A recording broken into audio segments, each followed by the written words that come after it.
Bonjour à tous et bienvenue dans Starter. Nous sommes le mercredi 14 décembre et il est midi, nous sommes en direct. Il y a 32 ans sortait Megaman 2, le Megaman qui propulsera l'ensemble de la saga vers l'infini et au-delà. Aujourd'hui, nous allons revenir sur tout un tas de trucs eSport Awards et les pires jeux de l'année. Ça va être une émission de folie. Starter, ça commence tout de suite.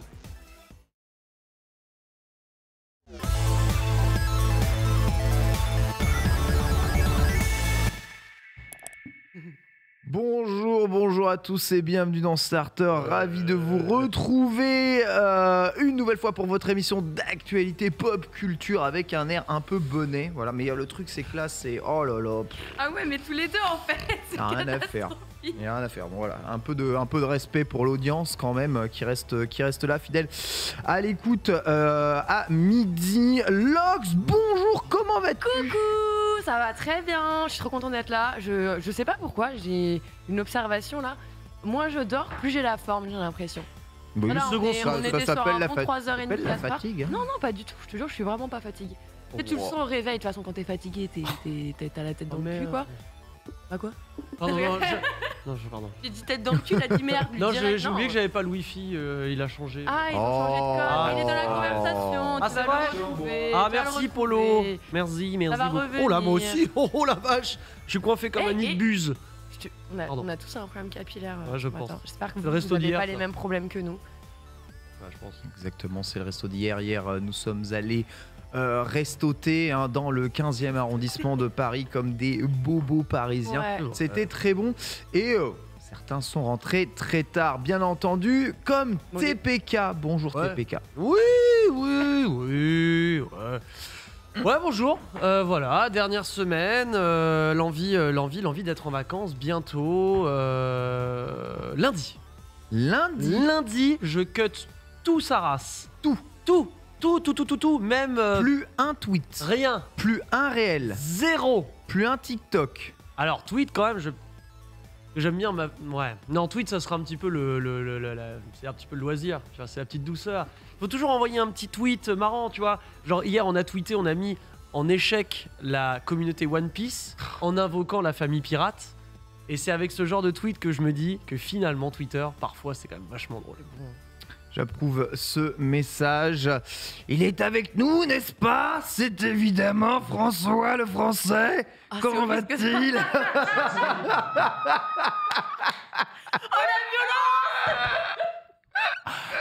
Alors, moi je me suis débarqué, on m'a dit prends le drapeau mon ref, ils ont pris, tu vois, faire la semi-finale de soir d'un coup d'un seul, cet accent, cette petite voix et que les plus vieux reconnaîtront bien évidemment me terrifie encore aujourd'hui.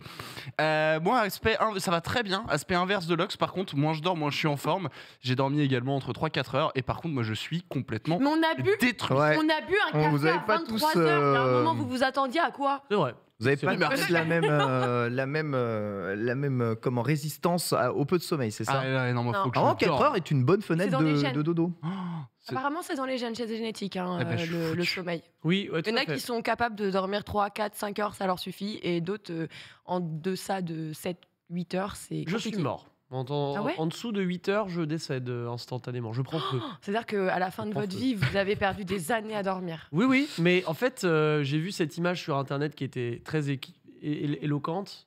C'est en fait un mec qui est allongé comme ça, qui a les yeux fermés, qui dort de fait, et il y a marqué « How to have fun as an adult ». Et je trouve que c'est vrai. Quand les mecs me disent « Mais tu fais quoi, toi, pour t'amuser ?» Je croyais que c'était pour les parents. Je dors. C'est vrai que c'était pour ceux qui avaient des enfants. Moi, parce que j'ai vu la blague, j'ai rigolé, j'ai fait ah ouais, c'est vrai que c'est dur quand t'as des gosses. Ah non, moi je dors. Vraiment... Moi, quand j'ai envie d'avoir du fun, je dors. J'aime bien dormir aussi. C'est très bien. J'aime bien dormir, j'espère que vous aimez bien dormir, que vous êtes quand même allé au travail, même si c'est la pause déjeuner actuellement. On vous a tout de même préparé un programme bien velu aujourd'hui. Rassurez-vous comme je suis rassuré de voir tant de personnes sur ce runner de starter. Pourquoi il y a autant de personnes sur le runner de starter? Parce que ça bosse dur avant la fin. C'est un truc Bizarre, de- genre vous attendez Il y a vraiment la 12 000 personnes sur mon runner. Au programme, aujourd'hui, on va parler des pires jeux 2022. Metacritic a donné sa liste des 10 pires jeux. On en fera un petit classement. Vous allez voir, c'est vraiment très rigolo. Il y a des jeux très ambitieux qui sont dans cette sélection. C'est absolument terrible. Puis ensuite, on deviendra nouveau trailer de Spider-Man Across the Spider-Verse, hein, la suite évidemment du film d'animation Spider-Man de Sony. On reviendra sur les eSport Awards 2022, même si ça va être à mon avis très très vite fait. Désastreux. Il y a voilà, Vous avez peu regardé là de choses J'ai à vu vite fait les dire, mais tout de même quelques petits trucs à faire. Puis on aura la chronique dossier du jour de Foster, utilisation des IP.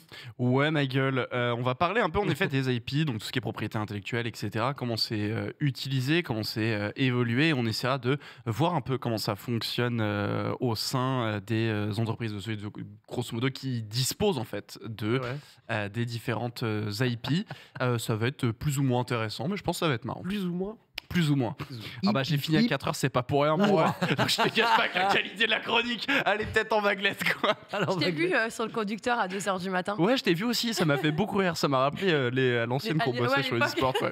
Hier, À chaque fois, à 4 heures du matin, on 12h30 était au dessus. resto, il nous dit « J'ai pas terminé ma chronique ouais. Fait, mais tu dois Mais tu rentrer chez toi, François, et C'est dormir. quand tu croises un mec dans un runner, genre tard le soir, ça fait penser aux conducteurs de bus qui se croisent, Ouais, qui font c'est ça ça. comme ça. C'est pareil. Hello. Genre comme ça. Trop ça. Puis on enchaînera avec la select du jour.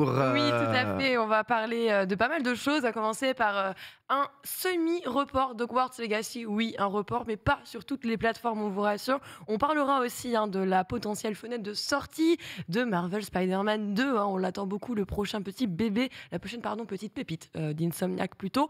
On parlera aussi d'un watermark assez surprenant, détecté sur un jeu, une licence où peut-être on ne l'y attendait pas, Final Fantasy. Oui. Un petit Getty Image. Voilà, vous allez voir où exactement, comment, et bien sûr tout ça sans vous spoiler, je vous rassure. On va faire un petit tour côté cinéma aussi avec Norman Reedus qui rejoint le casting de Ballerina. Ok. Ouais, le fameux spin-off John Wick, on le rappelle. Et le prochain film aussi annoncé de Miyazaki. Fin de tournage pour Dune 2, tous ceux qui ont vu déjà la première partie. Voilà, c'est une info qui est tombée. Et on terminera avec une petite prouesse. L'une de nos challengeuses gaming préférées, Miss Mika, qui encore une fois s'évertue à trouver des façons incroyables de terminer les jeux. Absolument incroyable. Puis on enchaînera avec la chronique comment survivre au repas de Noël. Et c'est Le guide, quoi. C'est exactement. C'est une chronique incroyable puisque c'est une chronique portée par Lox. Ouais. Attends, et c'est mort, j'allais pas arrêter l'émission sans que je fasse une dernière chronique. Ouais. Ça me manquait Ouais. trop là. Ça Donc me là, manquait là, trop. je donc- peux résister aux 3 repas de Noël que je vais faire là, grâce à toi. Ouais. Ok. Normalement. On va voir si je peux appliquer tout ça dans différents types de repas de Noël. L'alcool. On verra tout ça. L'alcool, Non, il boit mais pas. non. On L'alcool, boit ça pas. aide Tu à vas pas- tenir. non, tu ne vas pas le corrompre. Je le corromps pas, moi je dis juste que l'alcool, ça aide à tasser. Ça tasse Oui, mais. bien comme il faut, et à la fin, si tu peux être pile poil rebou pour oublier ce que tu manges, Ouais, enfin. et dans ce cas, ça tombe tout seul, et t'es là. Ouais. Plénitude. Ça a l'air d'être une solution merveilleuse. Le truc, c'est que l'alcool est le principal problème de mes repas de famille, car Tonton. tout le monde autour de moi Ah. boit et du coup tiennent des propos de repas de famille. Évidemment. Ah, J'aurais aimé que tout le monde soit lucide Non. de ses propos. Nous, tu Pour trouveras pas passer ça les chez repas. nous. Voilà, également, des Tu repas trouveras de pas ça famille chez nous, non. un peu plus sobre. Quoi qu'il arrive, on fêtera l'anniversaire de Megaman 2 Ah, Let's go. aujourd'hui. Un chef-d'œuvre vidéoludique qui n'a pas pris une ride, Si. s'il en Non. est. Non. Si. En vrai, non. Si, Je si. vous assure que non. si. Je vous assure que non. Et, Manque de lucidité, mais c'est ok. et voilà, ce sera la fin de l'émission. On commence tout de suite avec le menu principal. C'est parti.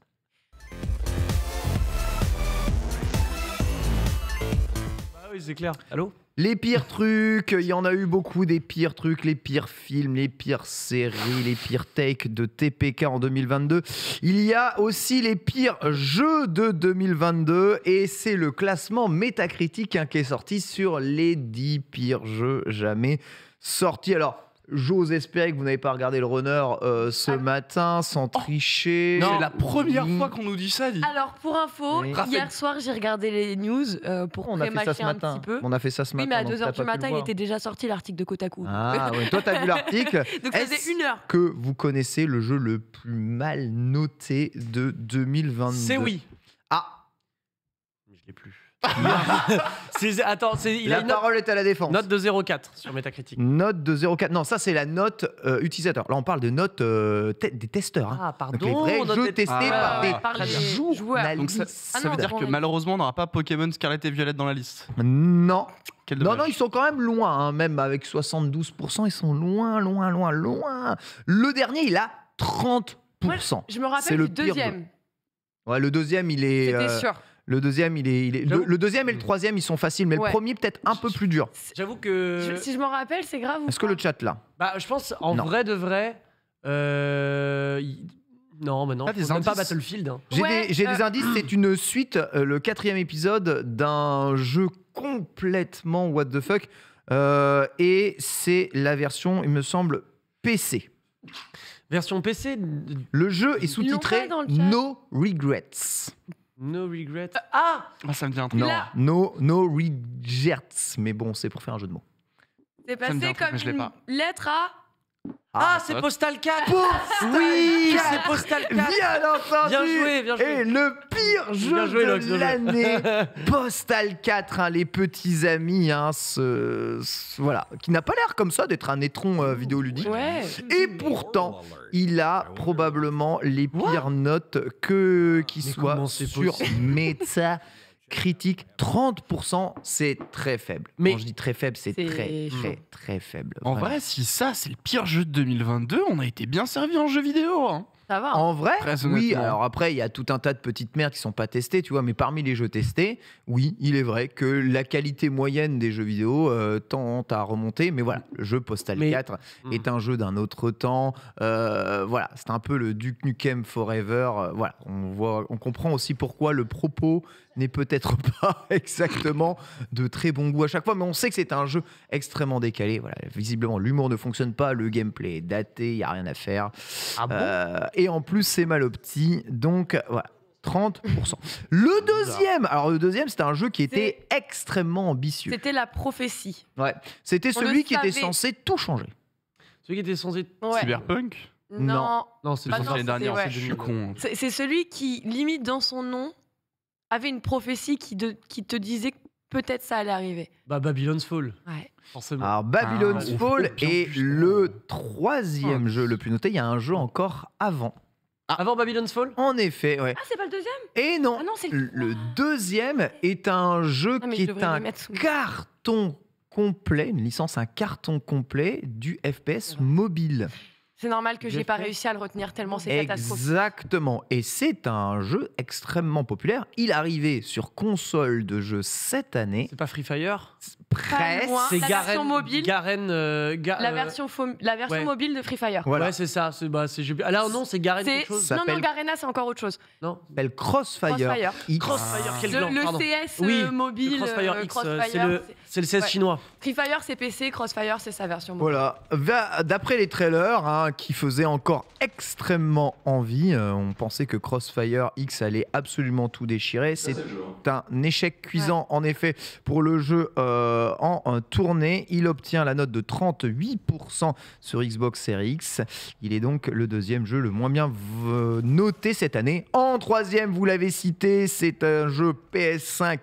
Babylon's Fall, Oh là là là là, qui a catastrophe. la note de 41, donc on est déjà un peu mieux. On dépasse les 40, mais Babylon's Fall, Non, mais. Mais là, c'est pas surprenant. Là, où Cata. Crossfire, c'est étonnant quand même. Tu vois, tu dis, Oh, d'ailleurs, ça c'est- cartonne. Genre, Babylon's Fall, il y avait tellement peu de joueurs, d'espoir, c'est Ça vrai. fait tellement d'argent, c'est dans les top Ouais. jeux et tout. Un multijoueur free to Du coup, play. t'as envie de dire, mais vous avez demandé qu'en Occident ou on n'y joue pas, quoi. C'est trop bizarre. Mais Babylon's Fall, l'un des speedrun any% des fermetures de serveurs, tellement il y avait son père. Très très vite.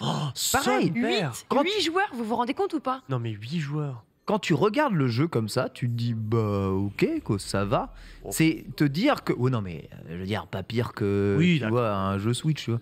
Mais c'est en fait c'est dire à quel point aujourd'hui la qualité des jeux, t'es vraiment obligé de faire des trucs de ouf. Tu peux plus arriver avec, entre guillemets, un jeu au pif un peu déjà vu, avec un gameplay un peu random. C'est immédiatement, ça dégage. C'est Platinum en plus. C'est Platinum, ouais, c'est Platinum qui a fait ça. Platinum Games. Platinum Games derrière. Édité par Square. C'est l'équipe C de Platinum. Il me semblait qu'il y avait Square dans l'équation. Édité par Square et développé par Platinum. En vérité, il y a un côté un peu genre, je crois qu'on avait parlé justement dans cette émission avant. C'est qu'en fait, je pense pas que ce soit très grave par contre pour les éditeurs que ce jeu soit une bouse totale et qu'il est coulé. Moi, je le vois vraiment comme un proto en fait. Genre, on teste, tu vois. On a des mécaniques de baston entre guillemets qui fonctionnent bien sur nos différentes licences, les FF7 Remake par exemple, tu vois. Et il y a un côté un peu, venez, on teste des trucs. Venez, on aime bien les beat'em up, on essaie de voir un peu ce qu'on peut en faire dans un style légèrement différent. Tant pis, ça se casse la gueule, ça s'est cassé la gueule, mais je suis sûr par contre ça a donné de grands enseignements à ces deux boîtes. Ouais.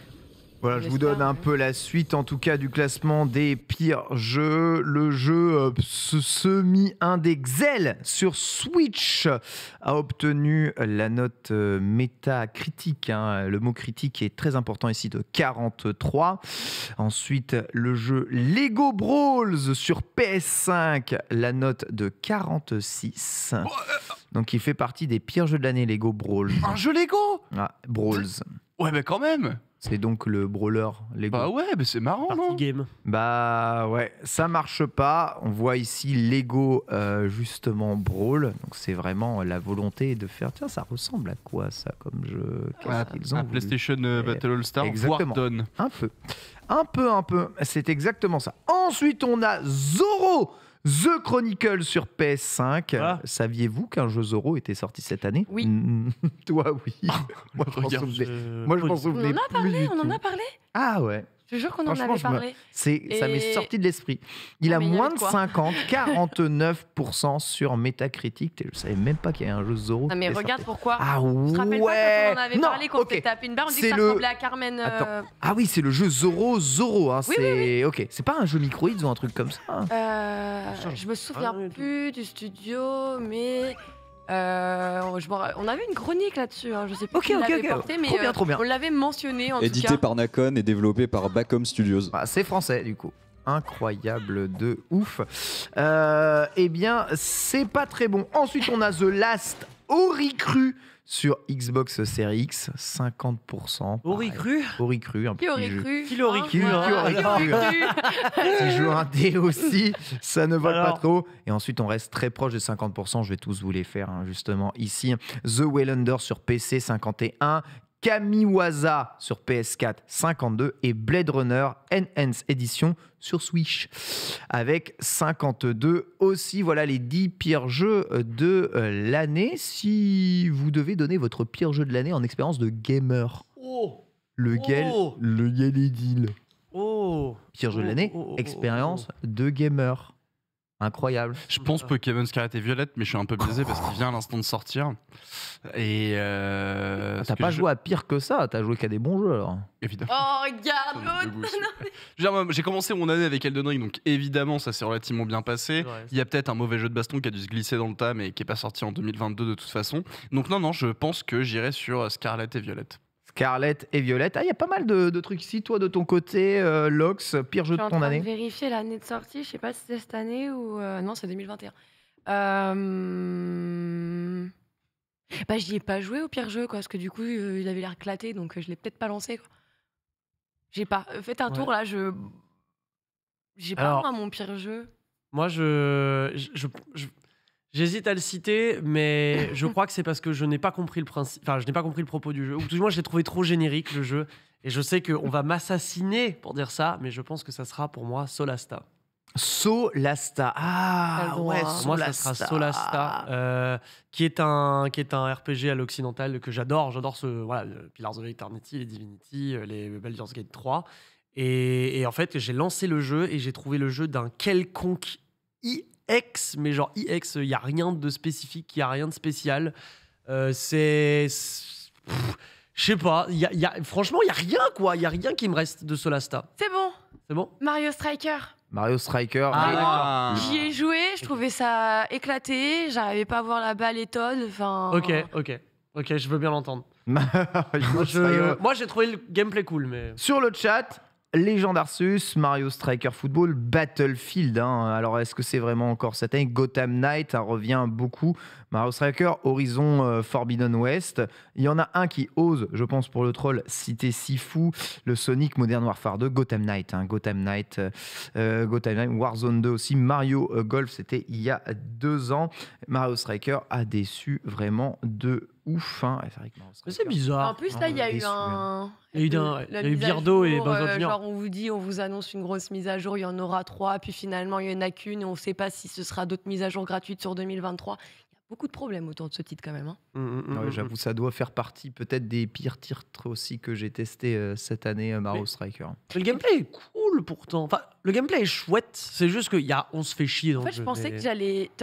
Oui, c'est ça. FIFA, c'est le fun d'une soirée. Tu vois, je vais pas rentrer chez moi jouer à FIFA.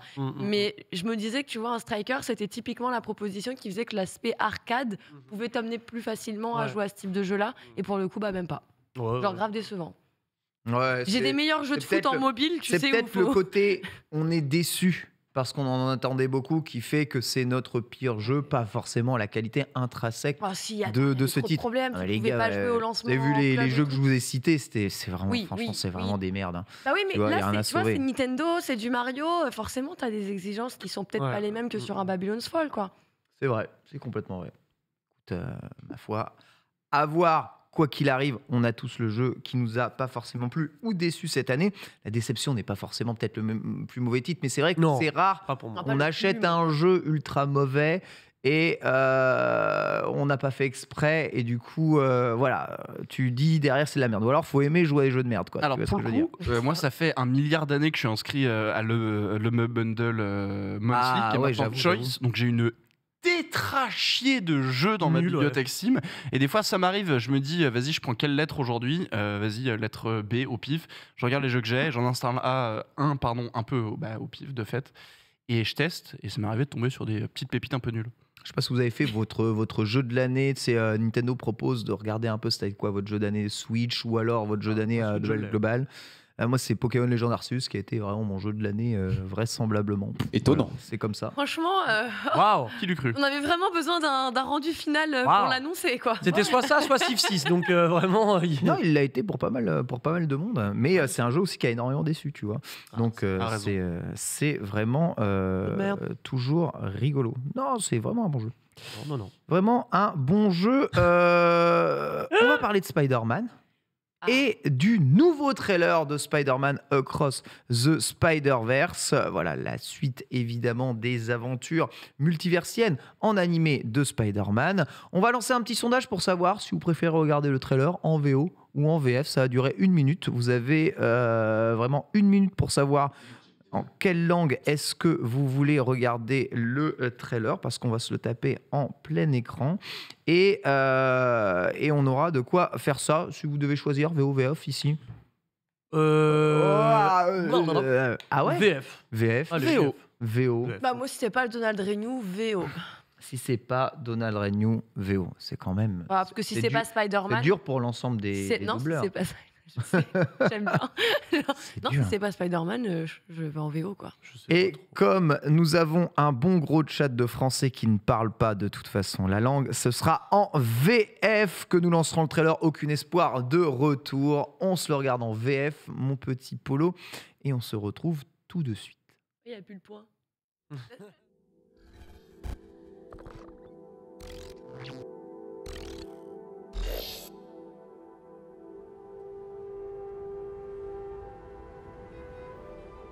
Tu sais, j'entends ton silence, maman. J'ai pas cassé ton swag, j'espère. Je connais personne de mon âge qui parle comme ça. Je trouve ça difficile de voir mon petit garçon disparaître pour devenir un jeune homme. Ouais. Ça fait des années que je veille sur mon petit gars.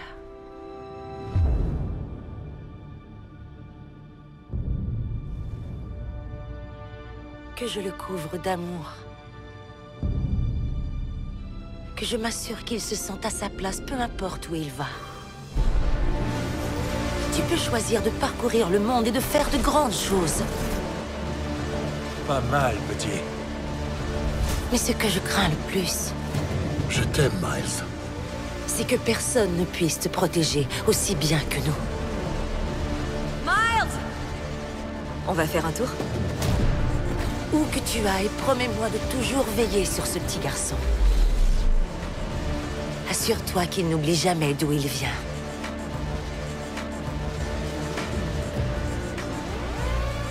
Qu'il sache qu'il est aimé. Et qu'il ne laisse personne lui dire qu'il n'est pas à sa place.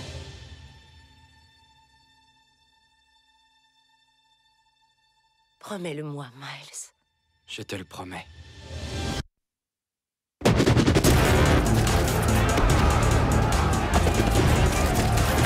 Pour qui tu te prends? Sérieux? On est censé faire le bien. C'est ce qu'on fait.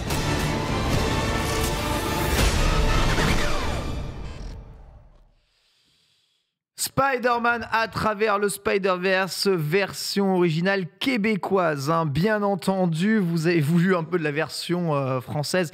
Il y a peut-être un peu de sirop d'érable dans le titre. Français, nous. En tout cas, Le vrai français. c'est le vrai français. Hein. Ils utilisent notre vrai français, quoi qu'il arrive. Hein. Comme vous pouvez le voir, le film a été décalé dû au Covid, mais il va bien sortir le 2 juin 2023. On y retrouvera Miles Morales, hein, Gwen Stacy, Peter Parker, bien entendu, que l'on avait déjà vu dans le film précédent, que je vous conseille d'aller voir, qui est vraiment assez stylé, même si certains noteront que l'animation était vraiment une animation un peu à l'ancienne 3D. Donc évidemment, c'est souvent du 12 ou 13 frames par seconde, ce qui peut gêner peut-être certaines personnes, mais surtout, hein, on découvre hein, que Miles va voyager à travers les dimensions pour se retrouver face à des tas et des tas de Spider-Man. Apparemment, il y aura plus de 600 versions de Spider-Man dans le film. Voilà, donc c'est absolument fou. On n'a jamais vu ça. Hein. On aperçoit notamment les versions du jeu Marvel Spider-Man dans ce jeu. Si, donc c'est peut-être une voix. Voilà, c'est la version du jeu. Peut-être une voix de Donald Renew à suivre. On sait jamais. Et on découvre Spider-Woman aussi et Spider-Man 2099, hein, qui sera d'ailleurs incarné par Oscar Isaac en VO. Voilà. Sachez que le film mettra en scène 6 styles d'animation différents. On en voit quelques-uns d'ailleurs dans ce trailer. Voilà. À votre avis, gros succès ou une déception pour ce Spider-Man Into the Spider-Man? Je ne sais pas si vous avez aimé le premier, en tout cas. Est-ce que vous attendez beaucoup le deuxième TPK? Ah ouais, le premier, c'est fantastique. Le premier, tellement il est incroyable en termes d'animation, en termes de... Même d'écriture en fait au global, parce qu'on se disait que Miles Morales c'est quand même un adolescent dans l'idée, donc j'avais peur qu'on tombe dans le teen movie un peu bancal et caricatural. Au final non, genre vraiment c'est trop cool. Et le 2, bah, moi je suis trop refait, surtout que moi j'aime bien ces histoires de multivers. En plus je pense que c'est vraiment la force de Marvel pour le coup, même si j'y connais rien en Marvel. Je trouve que c'est marrant de voir Spider-Man avec toutes les versions de soi-même. Enfin le premier était vraiment marquant pour ça je trouve. Donc moi je suis exceptionnellement hypé pour le deuxième, véritablement. Je trouve que c'est trop cool. Et ouais, voilà, tout simplement. En plus, si on peut avoir des clins d'œil marrants. Tu vois, par exemple, Spider-Man 2099, je ne sais pas ce que c'est, j'en ai aucune foutre idée, mais ça a l'air d'être pas mal stylé. Voilà, je le dis. Donc, vive le 2, voilà, je serai le premier à le regarder.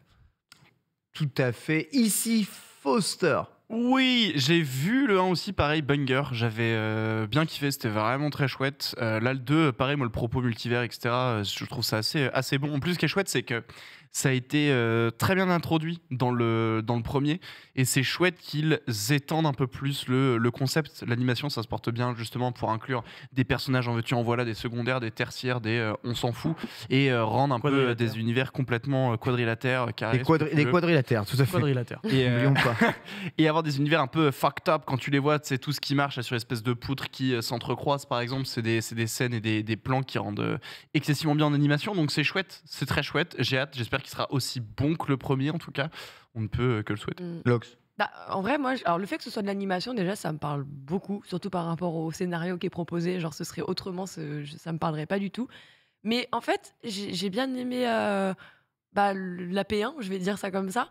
Et je sais pas si j'ai envie d'une P2. Tu vois, je trouvais que ça suffisait un peu à soi-même pour ne pas forcément avoir besoin de repousser encore un peu ce truc-là. Très clairement, moi, en termes de hype Spider-Man, le seul 2 que j'attends là, c'est le jeu. Donc, c'est ok, mais je suis pas hype en fait. Tu vois, genre, J'ai toujours pas fait Miles Morales. J'ai très envie de faire Miles Morales.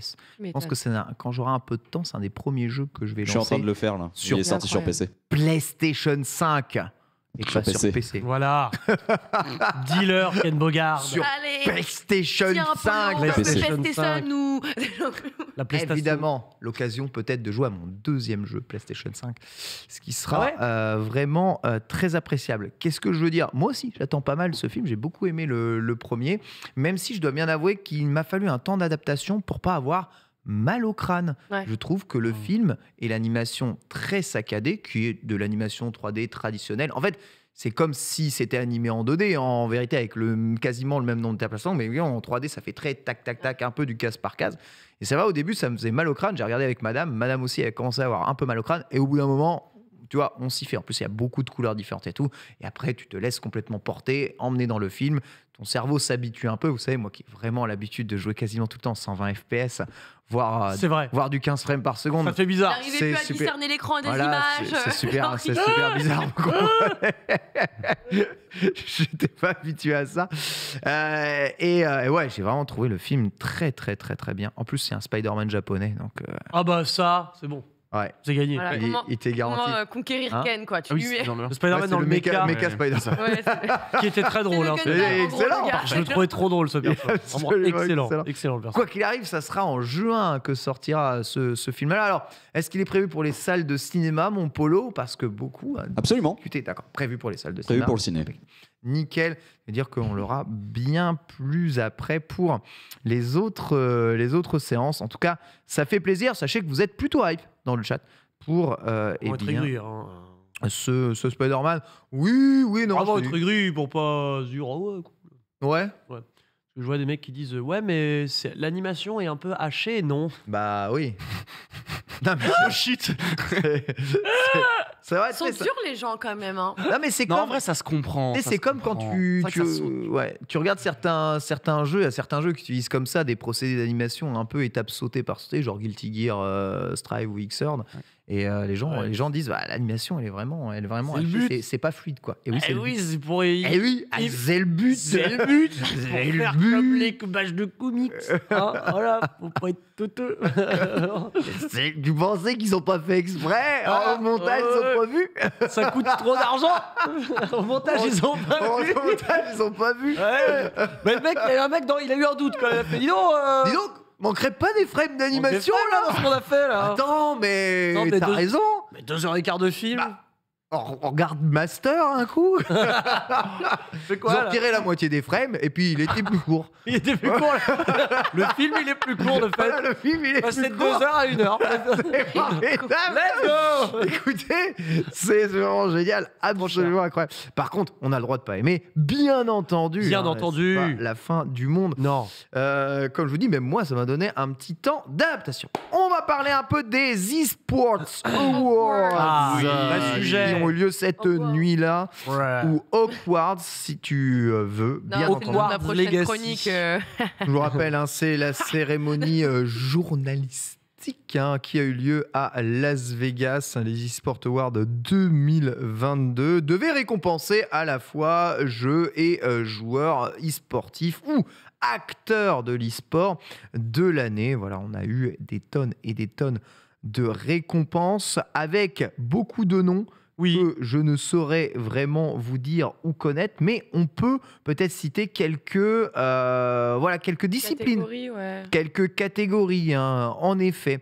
Par exemple, le meilleur desk analyst de l'année. Voilà, notamment. Jessica Bolden, alias Jess Goat, ou le host de l'année. Donc, dans l'e-sport, il y a aussi des hosts, des casters, des animateurs à la fois Dash élu, alors pas notre Dachanou, hein, Notre Alexandre mais Dachary. James Matterson, voilà, ou encore le play-by-play caster of the year, autant vous dire qu'il y en a beaucoup. Lauren Scott, la team e-sport de l'année. Alors ça c'est important. Ça c'est important. Ouais. Team les casters on s'en e-sport. cogne, mais alors. Les casters, bon oui. On s'en fout. Hein. Voilà, ils sont là, ils sont interchangeables, on s'en fout. Oui, ouais. Par contre, les équipes, eux, sont éternelles.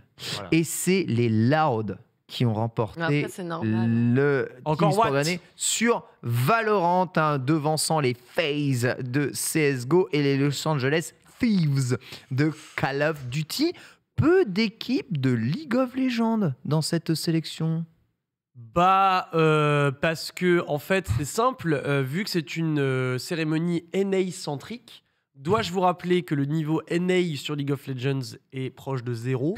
Inexistant, ouais, on peut le dire. Absolument inexistant, et globalement sur League of Legends, bon, à part les Sud-Coréens et les Chinois. Mais c'est une très bonne remarque, c'est vrai. Mais oui, bah, c'est complexe de trouver. C'est les eSports Game Awards, mais Oui, voilà. des États-Unis d'Amérique. Le niveau de jeu européen est à chier, nord-américain il est à chier, donc il reste quoi? Il y a Les que des Sud-Coréens FPS. et les Chinois. Abusé. Et il reste que des FPS. Alors moi ce que j'aime beaucoup par contre, c'est Datus Vincere qui IMO méritait dans toute cette liste de gagner. Selon moi, FaZe Clan n'allons pas. FaZe Clan c'est juste un roster européen dans une équipe.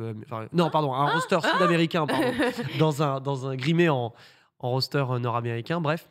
Mais tu vois, il en manque selon moi, parce que, je veux dire, la Team Silent de Dota 2, à la limite, si t'as envie de jouer à ça, c'est la Team Silent qui l'emporte, parce que bon, a priori, c'est quand même un truc de fou.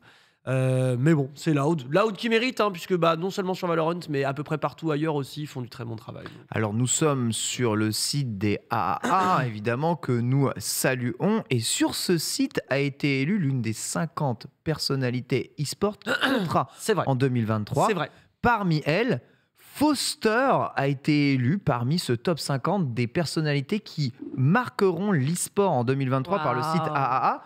Quel est du coup Foster, spécialiste e-sport ici pour l'un des 50 pour Starter.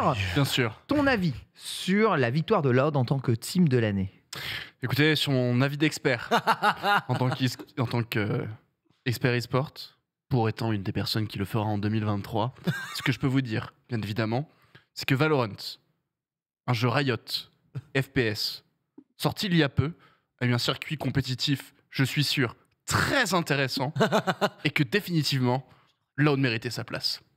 Voilà, merci beaucoup. Analyse extrêmement pointue et pertinente.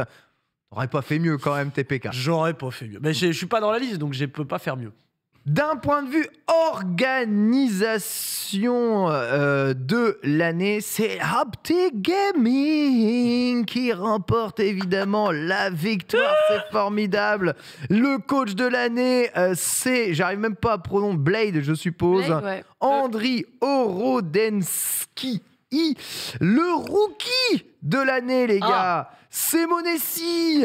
Il y a oui, bon, ça, évidemment, surprise, non. Pof, sur quoi? Sur CS? Counter-Strike. Ouais, évidemment. Les deux, hein. Blade, c'est coach CS, Monessi, pareil, joueur CS. Pépite de 2022. Pépite, ouais, c'est clair. On a fait Par contre, on peut parler de eSport Game of the Year, please? Alors, on y arrive, évidemment. Oui, non, pardon, vas-y, non, c'est moi. Attends, parce que c'est vachement loin. En fait, j'attendais que ça de la cérémonie. C'est loin. Ça, attends, mais j'avoue, mais il y en a tellement. Le cosplay de l'année.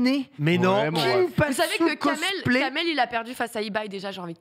Ouais, bon, ça, on a envie de tout. La Creative Team Loud. Attends, mais il y en a tellement. Ah oui. Collegian Ambassador, Content Creator of the Year.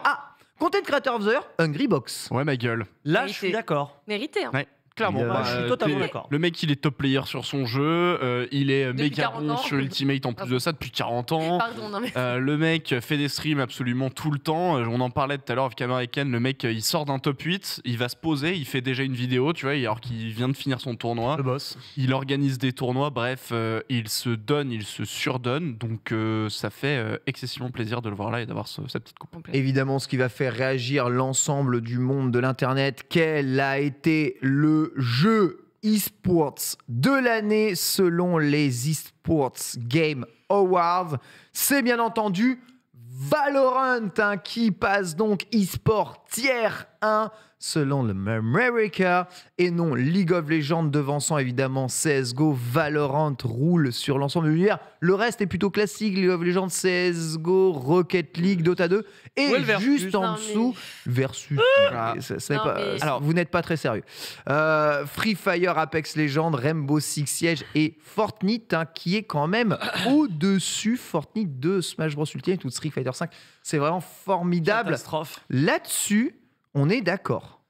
Que c'est au-dessus? Ouais, potentiellement. En fait, moi, je veux juste amener une petite parenthèse sur ce qui avait été mis par rapport au jeu de baston. Il faut se dire que c'est tellement, en effet, comme tu as très bien dit, américo-centré. Genre, tout début, ils balancent une vidéo d'à peu près 3 minutes où ils font « C'est parti, on fait un récap de tout ce qui s'est passé dans l'année. » Tu vois des clips de CS, des clips de Valorant, des clips de League of Legends, un clip du The Event. Pourquoi? Un clip du The Event? Un clip du The Event, pas de la bonne The année, Event, mais c'est du The Event. le The Event? C'est e-sport. Demande-leur. C'est totalement e-sport. On a fait du catch cette année. Mmh. Le catch, c'est e-sport, comme c'est ça. vrai, Très ça. bien, Ken Boga. Expert e-sport. Et dans tout ça, il y avait pas d'Evo, pas de coupe championnat du monde de n'importe quel jeu de baston. Il y avait un seul jeu de baston qui a été représenté, qui a été montré par 3 fois. Devinez lequel. Melty Blood? Multiversus. Non. Attends. Mortal Kombat. DNF. Non. Même pas Mortal Kombat. Quoi? Non. Non, ni DNF ni Mortal Kombat. Guilty. Non. Rivals. Non. Punaise. What? C'est pas possible. Brawlhalla. Non. C'est pas possible. Ils ont pas dit Smash? Un Smash. Un Smash. Déjà, il y a eu un Smash Mêlée. et un autre jeu américain. Mêlée. Les mecs, non, c'était Mêlée. Ils ont juste foutu Mêlée en masse. Et t'es là, alors évidemment, moi je suis très content, je suis très satisfait. Et t'es là, tu fais, mais et le reste? Et en fait, c'est là où tu te dis, évidemment, ça a pris des images de la Ludic Champion Arena, ça a pris des images de Beyond the Summit, de BTS. On sait que Beyond the Summit, c'est un des gros diffuseurs américains d'e-sport de manière générale et globale, que ce soit sur Dota, ils font leur summit. Ils ont fait récemment un summit sur TFT aussi, par exemple. Ah oui, d'accord. Qui d'ailleurs n'a pas été présenté non plus à ma grosse TFT absent aussi, hein. Mais du coup, voilà. Donc la seule représentation de jeu de baston qu'on a eu, messieurs dames, c'est Super Smash Bros Melee. Exceptionnel. C'est du sérieux ou pas? On est au e-sport Game Awards. Non, mais... Ken, moi Mêlée, je trouve ça très sérieux, moi, comme jeu. Mais bon, après, peut-être ils savent pas que les jeux de combat, ça joue de façon compétitive, c'est possible. Ils sont pas au courant. Non, mais c'est quand même des glands colossaux. Mais Valo, par contre, blague à part, je suis 100% d'accord avec le choix de Valorant. Alors, je suis un peu biaisé, évidemment. Non, mais invite Joël pour en parler. Voilà, je sais que certains diront je sais pas quoi, mais je trouve que Valo innove dans son nouveau système de franchisation, innove également dans ses Game Changers, qui est donc la ligue 100% féminine, qui a été super stylée à suivre, et je pèse mes mots, la ligue était trop cool, le niveau de jeu était là, donc c'était à Berlin, les joueuses étaient trop à l'aise avec la caméra, il y avait plein de choses à raconter. Vraiment, les Game Changers, pour moi, c'est l'une des raisons pour lesquelles Valo fait les choses bien. Et pour l'une des raisons, tu vois, on se disait toujours que oui, la discrimination positive dans l'e-sport, ça mène à rien, etc. En fait, Beach, si, ça marche très bien, au point où les Game Changers ont littéralement propulsé des joueuses sur Twitch. Maintenant, elles ont fait quasiment du x5 sur leurs viewers, parce que, mais elles cliquent en fait de fou, parce que du coup, il y a des structures qui sont intéressées pour avoir soit des rosters 100% féminins, soit intégrer des joueuses dans leur roster mixte, et ça, c'est trop chouette, et je trouve que pour cette initiative entreprise qui n'a pas son pareil dans les autres e-sports, tu vois. Alors chez nous, dans le jeu de combat, on s'en cogne parce que nous, de toute façon, c'est mixte. Et oui, on a déjà des joueuses. C'est ça aussi le problème de l'e-sport, c'est que toutes les scènes sont mixtes. Mais dans les faits, c'est ça. Toutes les scènes sont mixtes, mais dans les faits, les coachs qui choisissent, c'est des glands, tu vois. Donc bon, la différence entre l'e-sport co et l'e-sport individuel. Ouais, c'est 100% la différence, mais je trouve que les Game Changers, et pour ce que Valorant arrive à créer en termes d'e-sport. Pour toi, mériter Valorant et sa victoire cette année. Ouais, c'était l'e-sport majeur de l'année. Pour moi, ouais. En vrai, je suis assez d'accord, je le rejoins. La seule raison pour laquelle j'irais pas non plus me prononcer en mode c'est le cas, c'est juste parce que je ne connais pas non plus tous les autres jeux, toutes les scènes qui sont présentes. Free Fire, je connais absolument pas la scène. Rocket League, je suis ça de très loin, donc j'irais pas non plus jusqu'à dire c'est mérité, mais en tout cas, c'est largement compréhensible. Lox, tu bouillonnais. Non. Tu bouillonnais. Si, je t'ai entendu bouillonner. Valorant, e-sport, jeu de l'année. En fait, non, c'était anticipable. Voilà. Anticipable. D'accord, anticipable, très bien. Impeccable. Bon, sachez que la personnalité e-sport de l'année est Nadshot, Matthew Hack, et que le streamer e-sport de l'année n'est autre que eBay. Voilà, c'est parce que c'est bien connu qu'eBay, voilà. C'est normal. Il baille fort, parce qu'il y avait Kamel quand même dans les nommés. Donc, mais vraiment, lui, il a un spot en LEC, eBay, il est plus populaire que Kamel, non? Sans vouloir valoriser. Ah oui, parce qu'il parle pas, parce que c'est sa langue qui fait que le mec, il est connu au Mexique jusqu'à ce que tu veux, au pays en Argentine, jusqu'en Espagne. Donc forcément, c'est porteur. Évidemment. Mais si Kamel était anglophone, il l'aurait écrasé. Je pense. Ouais, c'est sûr. En vrai, cette cérémonie me prouve que vraiment les mecs sont aux fraises absolues et que je ne sais pas qui commande ce genre de programme et de contenu, mais c'est un mec qui probablement a 50 piges, a beaucoup trop d'argent et se dit que l'e-sport c'est fancy, donc on va demander aux potes, il a demandé à son petit-fils, c'est qui les équipes de l'année? Et il fait les listes comme ça, quoi. Cette cérémonie n'a aucun putain de vois des paroles d'aigri. Oui, probablement. Un peu, en gros, c'est NA-centrique tous les jours. Ah bah ça, je suis entièrement d'accord. Tous les jours que c'est NA-centrique. C'est lamentable C'est la même chose des Game Awards pour le jeu vidéo. Non. Ah bah, tu fais les Game Awards au Japon, on va voir s'il y a les mêmes résultats. Je te prie de croire que non. Alors, non, parce que ne serait-ce que parce que les Game Awards de cette année, il y a une grosse présence française à toutes les catégories des Game Awards. Ouais. Et genre, ça Il y en a très peu qui ont gagné à part le jeu du chat. C'est pas vrai. Si. Bah, non, pas du tout, parce que t'avais As Dusk Falls, qui est un jeu français, qui est un jeu très très spécifique, on va dire. Sifu nommé dans tous les cas. Tu as Arcane qui a gagné. Arcane, c'est français dans l'idée, c'est un studio d'animation français. Donc en vrai, je suis pas tant d'accord que ça. Je trouve que les Game Awards, il y a une belle diversité. Et le GOTY, il est japonais. Le GOTY est japonais. Là, c'est NA-centrique tous les jours, tu vois. Le GOTY est japonais, mais God of War a tout récupéré. C'est ça. Ouais, mais ça c'est pour nous, ça. En vrai, il y avait quand même, genre, dans les nommés, il y avait Vita, la Carmine, Kamel, c'est tout. Je crois que c'est tout. Ah, et Gluto. Gluto, il était nommé. La France en fait vraiment beaucoup pour l'e-sport. Je vous laisserai discuter aux e-sport awards de tout ça. Pardon. Mais quoi qu'il arrive, voilà, c'est aussi ça. Il n'y a qu'à faire. On a eu une cérémonie aussi de récompense, d'ailleurs, à la PGW. Donc, on va dire que certains, bien entendu, Allez, on va parler d'autre chose récompensés. C'est l'heure de la première chronique du jour. Et c'est Foster qui va nous parler un peu des IP des licences. Pétez mon crâne.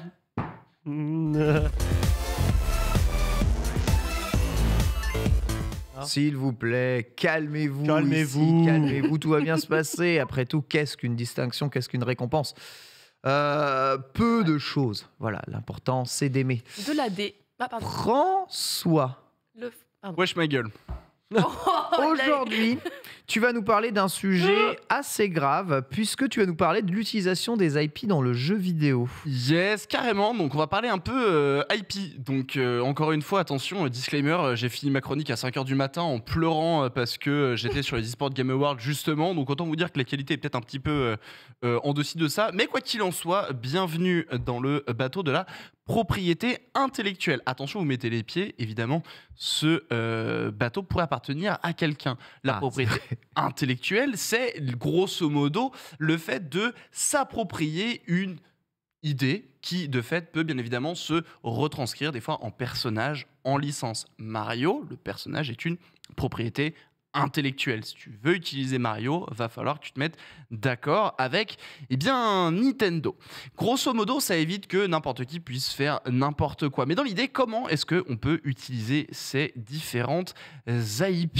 On va utiliser le terme anglais parce que si jamais on utilise le terme français pays, ça fait un peu pi, et si on le dit trop vite, c'est bizarre. J'ai l'impression que je vais aller aller aux chiottes, c'est pas ouf, donc on va rester sur IP, je suis désolé. Propriété intellectuelle à chaque fois, mais bon. Ouais, puis c'est long en plus de ça, bon, vous avez l'idée quoi.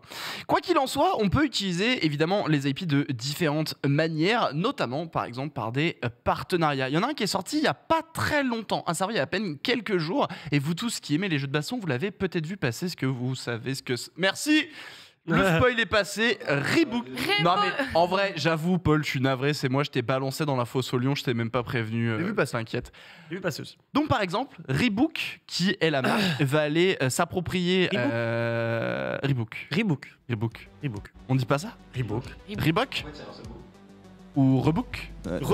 En vrai, c'est comme tu veux. Hein. Les chaussures vont s'approprier la propriété intellectuelle de Street Fighter pour adapter ces images ici, Ryu et Gookie Akuma pour faire des chaussures sur le style du truc. Donc là on parle de évidemment partenariat, juste on avance et on fait ça du coup main dans la main en mettant bien évidemment la marque très en avant.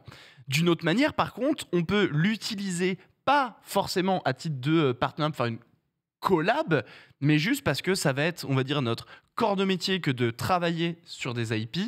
Je vais directement vous la lancer celle-ci. Et pour tous les fans de manga sûr, vous avez peut-être déjà la ref. Mais Tsume Art, par exemple, qui va proposer des figurines de manga. TPK, tu vas pouvoir récupérer ta figurine préférée de One Piece. C'est quoi Endeavor? Il vient de où? Endeavor. Il vient de My Hero Academia. Très bien. Et Laxus Dreyar? Laxus Dreyar.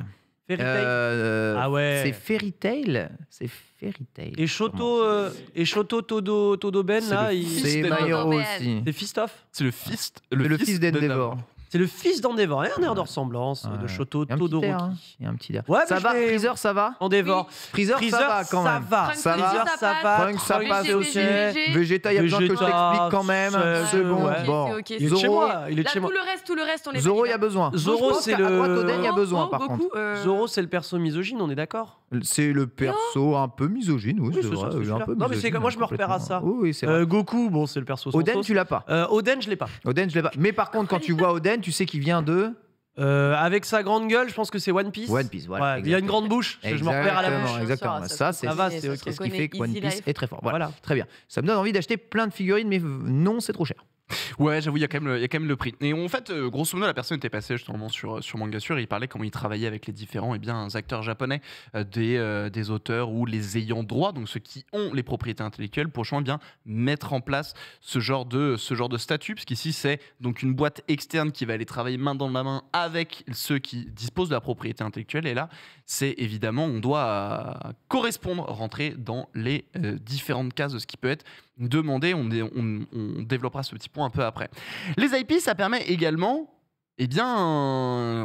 ça peut permettre des évolutions au niveau de l'image de marque. On va aller sur le Nintendo World directement, qui au final, le Nintendo World, c'est juste un grand parc d'IP. Mais oui, c'est ça, c'est exactement ça. J'aurais pu vous parler de Disneyland, qui est exactement la même chose. C'est juste un grand parc gigantesque. Ah là là, ça a l'air tellement stylé en vrai. Est-ce que vous avez d'autres idées ou éléments comme ça qui vous évoquent quand vous pensez à une IP du coup qui va prendre vie, qui va s'étendre un peu de cette manière? C'était peut-être pas super clair. Si je vois, mais je cherche la ref. Je pense que. J'avoue, avec tout Disneyland, c'est quelque chose. C'est fort. Plutôt des toi, Pokémon qui a des concepteurs, Dragon Ball qui a des boutiques éphémères avec des concepteurs aussi. Coca-Cola avec Noël. Quelque part, ou le KFC avec Noël aussi. C'est vrai que Donald, comment il s'appelle dans McDo? Ronald. C'est une IP, tout à fait. Bien vu. Kyo, le groupe de rock. Qu'est-ce qu'il y a? Y a-t-il beaucoup de produits dérivés? Avec Bob l'éponge.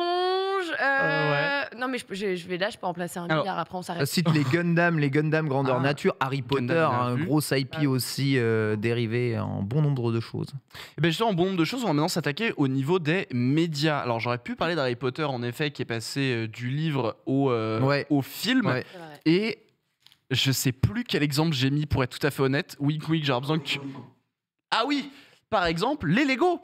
Les Lego qui, de jouer, alors pareil, ils ont méga évolué parce qu'ils sont passés dans les jeux vidéo, on en parlait pas plus tard que tout à l'heure, mais également, par exemple, en film. En film, c'est de fait même chose. Là, ça va être soit les ayants droit, pareil, qui vont essayer d'aller développer leur propre film. On pense Super Mario, encore une fois, qui va sortir très bientôt. Ou alors, à l'inverse, lorsqu'on pense au film de Raph, par exemple, Raph ou Ralph, je sais plus, qui va utiliser tout un tas d'IP différentes sur les... Ouais, Rick, j'avoue. Je sais pas comment il a eu tous ces droits d'utiliser autant de licences. Avec Zangief, autant de rêves. Bowser et tout. Ouais. Gros chèque. Je suis même pas sûr. Je crois que c'est en genre j'aimerais bien mettre ce perso et je pense que ça a dit oui, tu vois, parce que ça fait de placement produit sur une grosse production. Tu vois ce que je veux dire? Un peu comme Smash Bros où c'est pas vraiment une histoire de gros chèques. Je me demande, j'ai pas la finalité des choses, hein, mais à mon avis c'est juste une poignée de main sympa. Un autre élément aussi, du coup, pour faire vivre les IP et comment ça peut se traduire, c'est également durant les événements. Et là, je vais mettre un événement pareil qui va, je pense, vous parler à tous. Aya Qui lance là parce que pareil, j'ai un trou, je suis désolé, j'ai pas mis dans ma. Le concert de Blackpink. Les Worlds de League of Legends. Je sais que j'ai mis une compétition, je savais plus laquelle, mais ça reste de l'IP, tu vois, au final. J'aurais pu mettre un autre type d'événement, mais ça reste de l'IP, c'est l'utilisation de l'IP. Alors évidemment, là, c'est complètement contrôlé par l'éditeur, par son créateur, mais au final, qu'à cela ne tienne, ça reste mine de rien une IP qui est celle de Runeterra aujourd'hui, enfin de tout League of Legends, là, qui évolue, qui prend vie d'une autre manière cette fois-ci avec des événements. J'aurais pu même vous faire des parallèles, notamment avec tout ce qui est les PGW ou autres, avec des mini-stands, etc. Ou même le Pokémon Go Fest ou ce genre de choses. Quoi qu'il en soit, on va aller. Ça permet du coup de rendre concret, utiliser dans un domaine plus physique, un peu comme le parc qu'on a vu tout à l'heure, les différentes IP. Alors bon, du coup, c'est parti un peu en vrille, et justement, je vais venir sur un dernier cas compliqué avant de rentrer dans 2-3 détails. Et on va parler jeux vidéo, on va parler justement, vous l'avez cité, du cas Super Smash Bros. Où là, on est sur des collabs qui sont très complexes, mais pourquoi c'est complexe? On va surtout se jeter sur le dernier cas, le dernier personnage de Super Smash Bros. Sora. Ah oui, Sora, Sora, j'avoue, il y a Sora dans le jeu. C'est le Sbeul. Mais pourquoi c'est le Sbeul, Sora? Ben en fait, le truc, c'est que c'est un personnage. C'est un personnage de Square Enix, parce qu'il vient de la licence Kingdom Hearts. Ok, c'est cool. Donc en vérité, on va toquer à la porte de Square Enix. Et frérot, est-ce que je peux te prendre ton Sora, s'il te plaît? Ben non, en fait. Parce qu'on rappelle que Kingdom Hearts, il y a quoi dedans aussi? Ben il y a Disney. Il y a aussi le géant Disney qui est derrière. Donc en fait, à ce moment-là, ça fait que la propriété intellectuelle n'appartient plus qu'à une seule personne morale, une seule boîte grosso modo, mais bel et bien à plusieurs ayants droit. Et là, à ce moment-là, va falloir se mettre d'accord, trouver des espèces d'entre-deux dans l'utilisation de cette propriété intellectuelle. Sora, on a toujours entendu de la part de Sakurai qui dirait « Vous n'aurez jamais Sora, vous me cassez les couilles », au grand bonheur de TPK. Sauf que ils ont réussi à trouver une solution au bout de longues années d'échanges, au grand drame cette fois-ci de TPK, et ils ont fait rentrer Sora sous beaucoup de conditions. Vous allez sur son stage, par exemple, vous avez absolument aucune référence à tout ce qui est Disney, etc. C'est ça. Et vous avez d'ailleurs même très peu de références. Il n'y en a qu'une seule. À Final Fantasy, à Disney Fantasy. Puis il y a déjà les persos dessus. Il n'y en a qu'une seule, c'est la porte-clé. Le porte-clé qui a la tête de Mickey, c'est ça. Exactement. Là, on va le voir là. Parce que c'est très iconique, tu vois. Et c'est le seul truc qu'on va te laisser. Donc là, on est dans des cas un peu plus complexes. Mais de fait, justement, en fait, c'est comment ça se gère grosso modo les IP. Donc vous l'aurez compris, c'est propriété, tu la possèdes, à toi désormais du coup d'en faire un peu ce que tu veux et surtout à qui tu vas la laisser, d'où tu viens la léguer. Mais justement la question est d'où vient cet argent en fait dans le traitement de l'IP? Parce qu'on a parlé du coup de collaboration, on a parlé des médias, on a parlé d'événements, etc. Est-ce que vous savez grosso modo d'où vient généralement le budget, de quel service est alloué le budget pour développer une IP? Budget marketing autour d'une licence pour ajouter. Pour faire du très simple. C'est marketing. C'est marketing. Pour faire dans le très simple, parce qu'après tu peux rentrer dans des détails de machin, tu vois. Oui, ouais. Mais c'est purement et simplement du marketing. Une IP, c'est une marque. L'IP, c'est une marque. Et c'est là où c'est de fait méga important, c'est qu'on n'est pas juste dans de la pure production, on n'est pas juste dans des purs coups techniques, on est véritablement du coup dans le fait de développer le marketing, c'est fait de développer, mettre en avant son produit pour avoir plus d'acheteurs, plus de potentiels clients. Donc c'est excessivement important lorsque vous mettez en avant ou quand vous passez votre IP à quelqu'un, vous donnez les droits d'utilisation. Qui fasse pas de la merde avec ton IP, si tu veux, clairement. Et c'est la raison pour laquelle c'était aussi compliqué, par exemple, avec Sora. C'est la raison pour laquelle lorsqu'on pense à Arcane de League of Legends, on a fait autant de milliards d'allers-retours et que ça a pris des années de développement. C'est la raison pour laquelle on a des collabs qui sont très rares. C'est la raison pour laquelle Tsumeart, lorsqu'elle fait ses figurines, elle passe un temps monstre à devoir faire des figurines très spécifiques en respectant les parce qu'en dévore, il était bien inspecté quoi. Endeavor était vachement bien. C'est super bien fait, ouais. Je me demande s'il est Par pas exemple. dans Fortnite en vrai. Ouais, Fortnite, four à IP. Fortnite, Et franchement, elles sont même pas respectées dans le jeu, tellement on s'en Bah fout. si, Rien que. justement. Non, franchement, arrête. Bah, alors, Goku, Naruto, il n'y a aucun respect de l'IP. C'est zéro pointé. Ouais, mais c'est quand même validé justement par ceux Parce avec qu'ils qui s'en c'est battent négocié. les couilles. Ils Non, veulent juste que crois-moi, des gosses ils ils ne voient s'en le battent perso. pas les couilles justement. Ils sont vachement genre sur le. Moi, Oui, alors nous, toi c'est con, mais tu vas mettre tel personnage dans tel jeu. Admettons, c'est un jeu Japanese Weebos, et ben ils vont faire attention à ce que la charte du Kara Design qui soit représentée une fois dans le truc respecte certaines choses éthiques qu'ils voulaient inclure à leur Ah oui, non. personnage. Alors, je veux Et dire, en vrai, ceux Pas qui dire ça. laissent leurs IP à Fortnite, ils s'en foutent. Après Fortnite, ils essayent de faire un bon truc.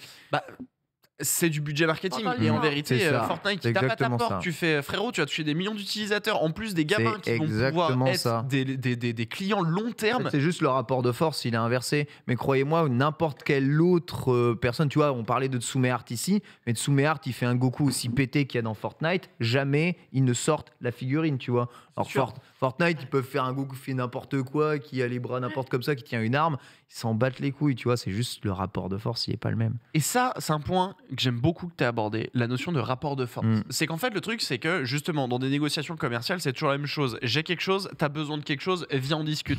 Donc, si dans un moment, dans des discussions d'IP, tu peux des fois aller quémander l'IP d'un utilisateur, on va penser. Ça, exemple très certainement faux, j'ai pas les détails de comment ça fonctionnait, mais imaginons, Tsume Art débute, ils veulent faire une statuette Naruto, ils vont aller toquer à la porte de la Shueisha, s'il te plaît, je te paye pour avoir les droits d'utilisation de Naruto, par exemple, pour pouvoir faire une statue. Je sais pas comment ça s'est passé, c'est juste un exemple. Lorsque, par contre, d'un coup d'un seul, on commence à faire énormément de statues, on commence à avoir un magasin qui est assez gros, là, ça devient à l'inverse, plutôt justement les ayants droit qui vont aller toquer à la porte de Tsume Art.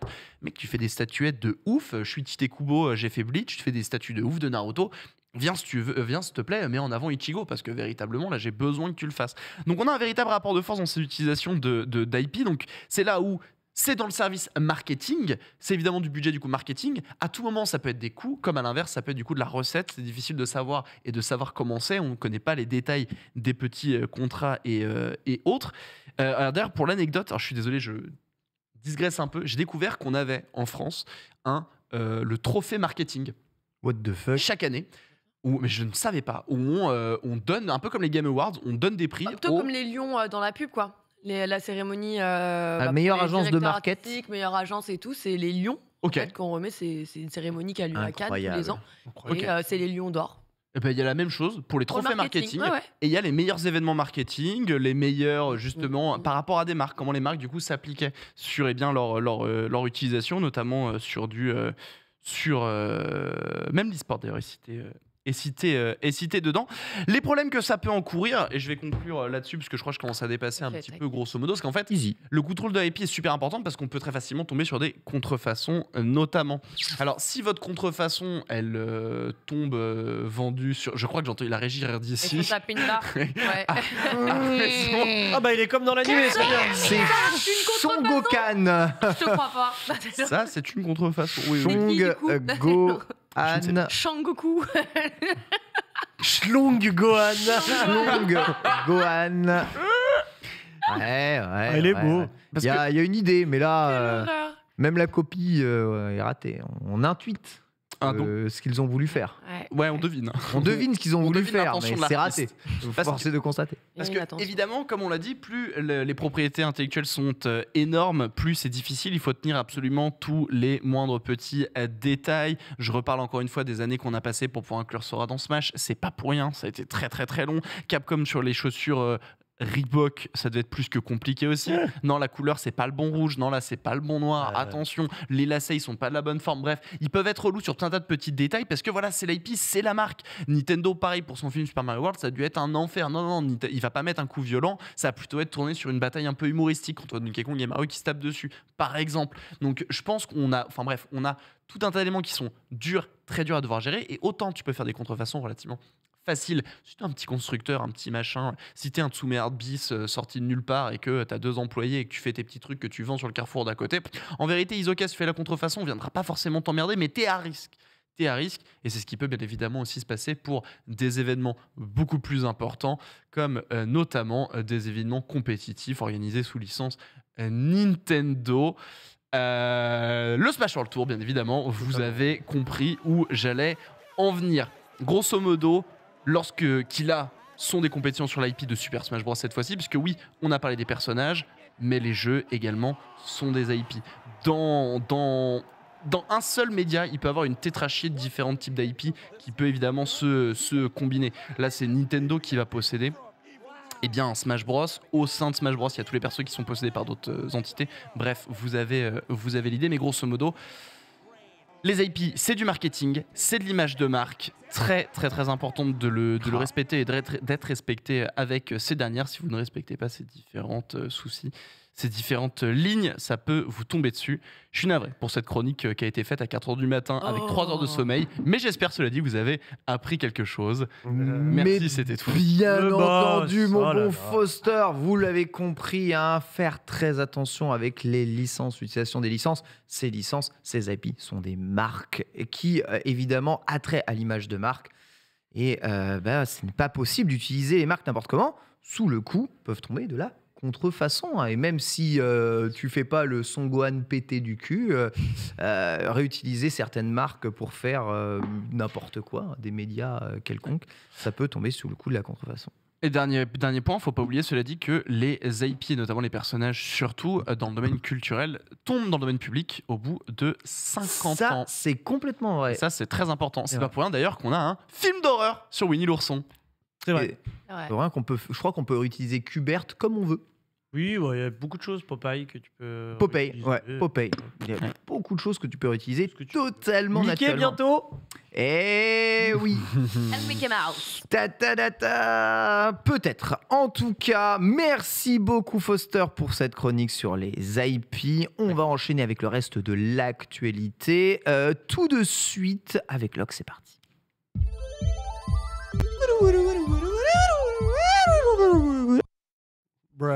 Alors que nous saluons Papsan évidemment dans le chat, bonjour à lui. Coucou. Nous allons enchaîner du coup avec petit rappel des titres de l'actualité et enchaîner avec l'actu du jour tout simplement. Exactement. Qu'est-ce qu'on a fait en début d'émission ? On a continué à taper, à touiller ces jeux que vous avez tant détestés, puisque oui, on est revenu sur les pires jeux de 2022. Alors les pires jeux, bien sûr, les jeux qui ont été le moins bien notés finalement. Est-ce que ce sont vraiment les pires ? Est-ce qu'on a des goûts de merde ? Posez-vous la question. 4, pire jeu de l'année. Posez-vous la question. On a parlé aussi d'autre chose, d'une autre licence cette fois-ci, une licence très forte. Alors on n'a pas parlé de sa version jeu vidéo, mais Spider-Man, oui, Spider-Man Across the Spider-Verse, la suite du Spider-Verse qu'on avait déjà vu une première fois. Alors on le rappelle, on est sur de l'animation, un film d'animation, avec tout de même, avec 600 Spider-Man. Rien que ça, voilà. 2 juin 2023 pour la sortie du jeu. C'est ça, de quoi vous matrixer le cerveau d'ici au 2 juin 2023. On a terminé avec une cérémonie qui a eu lieu cette nuit, de 3h du matin jusqu'à quasi 5h, il me semble. Les eSports Awards ont eu lieu, ça y est, on a eu les games, on a eu les eSports Awards. Alors oui, on a le droit de dire awkward si ça nous fait plaisir, puisque oui, c'est vrai. C'est vrai, des fois on comprend pas les choix. Et puis de toute façon, les Américains, il n'y a pas que vous qui existez. Voilà. N'empêche, le jeu e-sport de l'année est... C'est Valorant. Voilà. Merci. Let's go. On enchaîne avec le reste de l'actu. C'est Riot Games, c'est tout. Voilà. Ça n'a jamais bougé. Tu ne trahis avec pas. Avec les yeux, c'est tout. Évidemment. Tu ne trahis pas Riot, en donnant un prix à Valorant et pas à League of Legends. Allez, maintenant on va passer à la Select, l'autre. J'ai pas le seum, arrêtez. J'adore CS. Hogwarts Legacy, si on en parlait, vous savez, c'est le futur jeu qui tourne autour de la licence d'Harry Potter, mais juste la licence. On va surtout se balader dans l'univers de Poudlard, le fameux. Vous le savez, on l'attend alors que le jeu est prévu pour le 10 février. Bon, écoutez, j'espère que vous êtes équipés, que vous avez un PC ou une Xbox Series ou alors une PlayStation 5. Moi, je suis équipé. Sinon, le 10 février, vous ne pourrez pas jouer au jeu, malheureusement, vous qui êtes détenteur d'une Nintendo Switch comme notre ami Ken Bogard. Oh non, mais où est la magie ? Ken, j'espère que cet été, tu seras bien équipé de ta clim pour t'envoyer du vent dans ta face en attendant. Je pensais que la magie pouvait faire tourner le jeu sur Switch. 25 juillet, ta machine va souffler très fort encore cet été. Donc faut attendre 6 mois. Elle va c'est quand même assez long. Avec les ventilos, elle va se taper un Wingardium Leviosa tout seul. Elle va planer comme ça, littéralement. Elle a soufflé comme ça. Littéralement comme ça, ce qu'il a dit. Alors oui, on a les avions que sont les PlayStation 4 et les Xbox One là aussi. Pour le coup, ça arrivera avant l'été, ça c'est bien, on sera sur une mi-saison, donc pas besoin de rafraîchir votre pièce pour pouvoir allumer vos machines le 4 avril 2023. Ouais. Donc on le rappelle, sortie current gen, je suis désolée, je ne peux plus vous dire next gen, ça fait plus de 2 ans que les consoles sont sorties, donc je ne peux plus. Donc on parlera bien de la PS5, du PC et de la Xbox Series, donc 10 février, 4 avril PS4, Xbox One et 25 juillet, cette fois-ci pour les Nintendo Switch. La super va falloir attendre pour la super version quand même. Par contre, la Deluxe, ce qu'il va pas falloir attendre, c'est le rendez-vous de ce soir, puisqu'on va avoir du gameplay encore. Non, voilà. 19h après notre dernière vidéo, c'était ASMR. Ah non, la dernière vidéo, c'était le making-of du son. On a fait ASMR, puis making-of de la musique du jeu, et là, ce soir, encore du gameplay. Voilà. On connaît tout le jeu. Du gameplay qui sera pas tiré de la Switch, haha, bizarre. Allez, on va pouvoir enchaîner sur un gameplay. Là, cette fois-ci, ça, c'est du gameplay, les gars. Ça, c'est un vrai gameplay, un gameplay que Ken ira découvrir très prochainement avec Miles Morales. Oui, puisque Marvel Spider-Man, on le rappelle, a été un carton plein sur console, lorsque sur PS5, le DLC, la suite, Miles Morales est sorti. Le DLC. J'aime bien l'appeler comme ça quand même. Je sais que j'ai pas le droit de dire ça, mais ça me fait rire un peu. Bref, Insomniac Games, on les adore. Ils sont incroyables. Ils nous ont régalé des derniers titres. Comment ? Incroyable. On dit incroyable. Ils sont incroyables. Ils sont incroyables, ok. Ça se dit vraiment, ils sont incroyables ? Non, c'est ça. Ouais, non, mais je fais genre, je relève et je prends ça très sérieusement. Voilà. Qu'est-ce que je disais déjà ? Je ne sais plus, mais quoi qu'il en soit, on a hâte de le voir et surtout on a une fenêtre de sortie qui nous a été annoncée. Fenêtre, pourquoi ? Parce qu'on n'a pas la date précise et surtout parce qu'il faut la prendre un petit peu avec des pincettes, même si on est très clairement sur une fenêtre sûre et certaine. Septembre 2021, le jeu a été annoncé, on le rappelle. Eh bien, il va falloir attendre jusqu'à fin septembre, entre fin septembre et fin décembre 2023. Oui, c'est quasiment sûr. Petite année, quoi. Encore une petite année et on va avoir notre Spider. Donc oui, c'est validé. Alors comment, bien sûr, on a réussi à avoir cette information ? Elle a été révélée par Jamie Meyer, qui travaille en tant que scénariste sur le site, sur le titre, et du coup, elle dispose de son propre site dans lequel elle livre correspond, elle livre certaines informations, et donc bien sûr, on a mis la main là-dessus. En fait, elle a balancé le fait qu'il y aurait donc peut-être une annonce anticipée qui a été faite, je sais pas, puisque visiblement elle l'a modifiée par la suite. Donc elle a juste noté automne 2023 sur son site, et très vite modifié 2023. Oups, my bad. Bien sûr, un report est toujours probable, on peut le garder, d'où le fait qu'on précise garder quand même un petit peu de pincette là-dessus, quoi qu'il en soit. Après, c'est crédible, c'est complètement crédible. En vrai, PlayStation a quoi l'année prochaine comme gros jeu ? Insomniac à Wolverine. Mais Wolverine, c'est dans très longtemps. Ouais, mais mais l'année prochaine, en 2023, PlayStation, ils proposent quoi là, actuellement comme jeu là, dans leur catalogue des annonces et tout ? PlayStation All, il y a Final Fantasy qui est soi-disant leur jeu temporel. Sucker Punch qui a un jeu là aussi. Jamais en 2023. Non, il sortira pas. Ah oui, non, tu parles des sorties. Ah oui, en 2023, ils ont quoi ? Ils ont que ce Spider-Man. C'est pour ça que je te dis, ils vont le mettre en fin d'année pour faire carton. Il y a que ça ? On a les.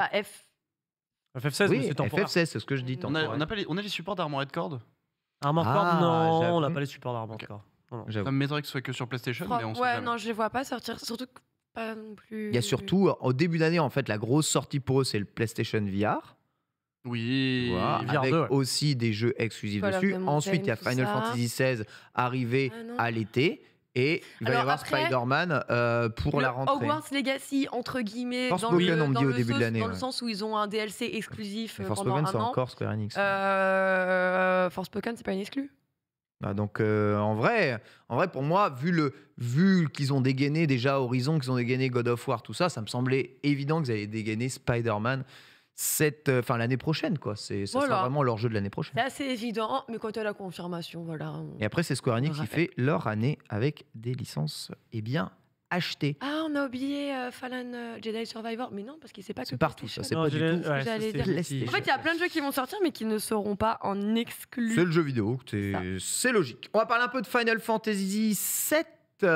Crisis Core. Oui, le fameux Crazy Score Reunion Remaster, le petit remaster qui vient de sortir. On le rappelle, c'était un titre PSP initialement. Première fois qu'on a le titre comme ça.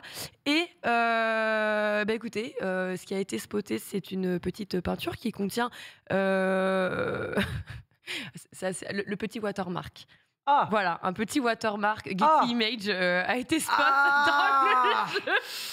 Ça a été assez surprenant, mais voilà, ça a bel et bien été spoté. Alors, le petite filigrane image, ce qui, bien sûr, vous vous en doutez, implique que le jeu a été créé à l'aide d'un aperçu image directement enregistré de la page web où on récupère toutes ces sources Getty Images.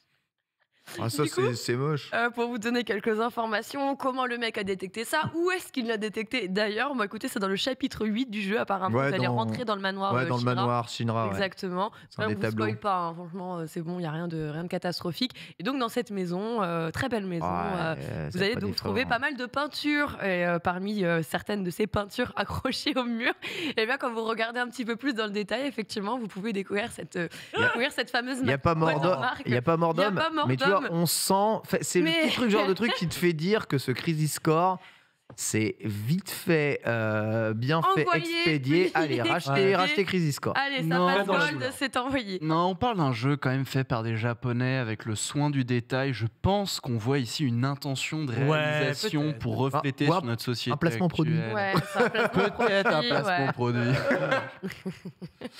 Let's go. Littéralement un beau placement de produit. En tout cas, voilà, on sait clairement la provenance des œuvres d'art placées du côté de chez Square Enix, pas mal. Après, le tableau existe véritablement d'ailleurs. Oui. Ils ont été loin chez Kotaku. Alors, l'artiste de ce tableau, c'est quand même John Cotter, représentant donc le Luck. Il y en a qui ont du temps à perdre quand même. Excuse-moi, mais bon. Écoutez, on se couchera moins con ce soir. On est là, on est tous ensemble, ça fait plaisir. Londres est canon. Juste pour vous rassurer, pour pas vous dire que je m'amuse à fustiger une œuvre ou un éditeur ou que sais-je, c'est pas la première fois que ça arrive. Dans Kingdom Hearts 3 aussi, ça avait été le cas. On avait quand même. La cutscene justement qui était présentée, donc c'est pas la première fois qu'on a des blinks pareil qui se placent dans des titres. Moi perso, ça me fait rire. C'est pas grave, c'est bon, il y a pas mort d'homme. Ça me fait rire aussi. Ce qui me fait rire, c'est les gens qui vont quand même débunker d'où vient l'image, ce que c'est, ce qu'il y a, et qui disent que Londres est canonique dans l'univers de Final Fantasy. C'est canon. C'est pas compliqué de faire une recherche inversée d'images sur Google. C'est vrai qu'aujourd'hui, c'est vrai que c'est facile. C'est un clic, les gars, mais c'est cool de tout de même prendre la peine de le faire et de vérifier. Rigolo. Chaque aspect. On va parler un peu d'un acteur célèbre dans le monde du jeu vidéo. Norman Reedus. Et dans le monde des zombies aussi. The Walking Dead le connaît bien. Je sais pas qui l'a rendu le plus célèbre là-dedans. En tout cas, Norman Reedus. C'est Death Stranding, c'est sûr. De Kojima. Ah oui, c'est vrai que c'est Death Stranding qui l'a fait faire. Pas du tout Walking Dead. A donné une carrière à Norman Reedus. Merci. C'est clair. Merci Hideo Kojima. Moi, je le connaissais pas. Moi non plus. Pareil, jamais vu. Jamais entendu parler. Je me suis dit, qui est ce mec? Et après, j'ai cliqué. Tu vois, regarde, pareil pour François, il le connaît. François, il le connaît toujours pas. En fait, moi, j'entends Norman Reedus, je pense à Norman Genius. Donc, ouais, vous voyez ce que je veux dire. J'ai aucune idée de qui est ce gars-là. Je vais voir le visage, je vais faire. Mais oui, évidemment. C'est la on passera à autre chose. Je te dis Keanu Reeves et John Wick, là, tu vois tout de suite. Parce qu'on m'en parle absolument tous les 2 jours de ces 2 acteurs. Donc, parce que là aussi, Hideo Kojima leur a offert une Norman carrière. Reedus, c'est la version d'1m70 de Norman Genius. Il faut savoir que quand Foster là vient de dire Norman Reedus, il est premier degré, messieurs dames. Attention, là, Lox, Ken et moi sommes second degré. Foster est premier degré. Complètement. Il ne sait pas. Regarde, ça c'est Norman Reedus. Ça c'est Norman Reedus. Bah ouais, le visage me dit quelque chose. Ouais. Je pense pas que je l'ai déjà croisé dans les. Ça c'était avant Walking Dead. C'est ça. C'était avant Walking Dead, c'est ça. Voilà. Avant en fait, quand personne le connaissait, en gros. C'est avant le Don't Dead Open Inside. Juste avant. Vraiment juste avant.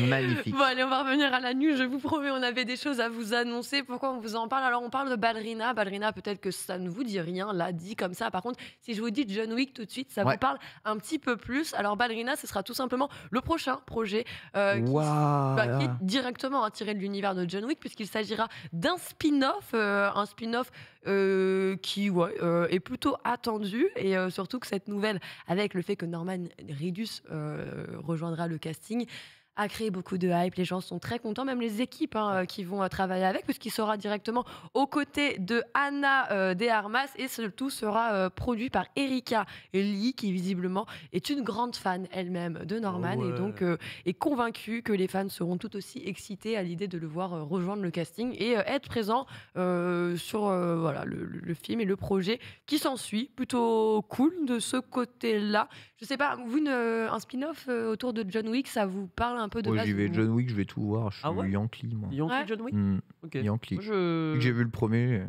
Ok. Faut que je regarde. 24 mars, tu retournes voir le chapitre 4. Ah oui. Passé à côté. Je sais que Norman Reedus, le boss, en plus il a quand même popularisé les cheveux gras et ça. C'est vrai. Grâce à lui, voilà, vous le savez, nous sommes nombreuses et nombreuses à utiliser constamment tous les jours du shampoing bourré de sodium laurésulfate, dégueulasse, qui vous décape le cuir chevelu et qui regraisse vos cheveux très vite. C'est pour ça qu'il faut espacer les shampoings. Éviter le parabène. Éviter le parabène, silicone, dégueulasse. Oh là là. Demandez à Norman Reedus des cheveux. Ouais, il a une chaîne YouTube où il parle de sa routine capillaire, c'est super intéressant. Un peu de Sardou. Du coup, la série, Léa, elle sortira en... Oh putain. Léa Sindou. Léa. Qui est avec Norman Reedus. La version petite de Norman Reedus dans Death Stranding. Exactement. C'est le métaverse, les gars.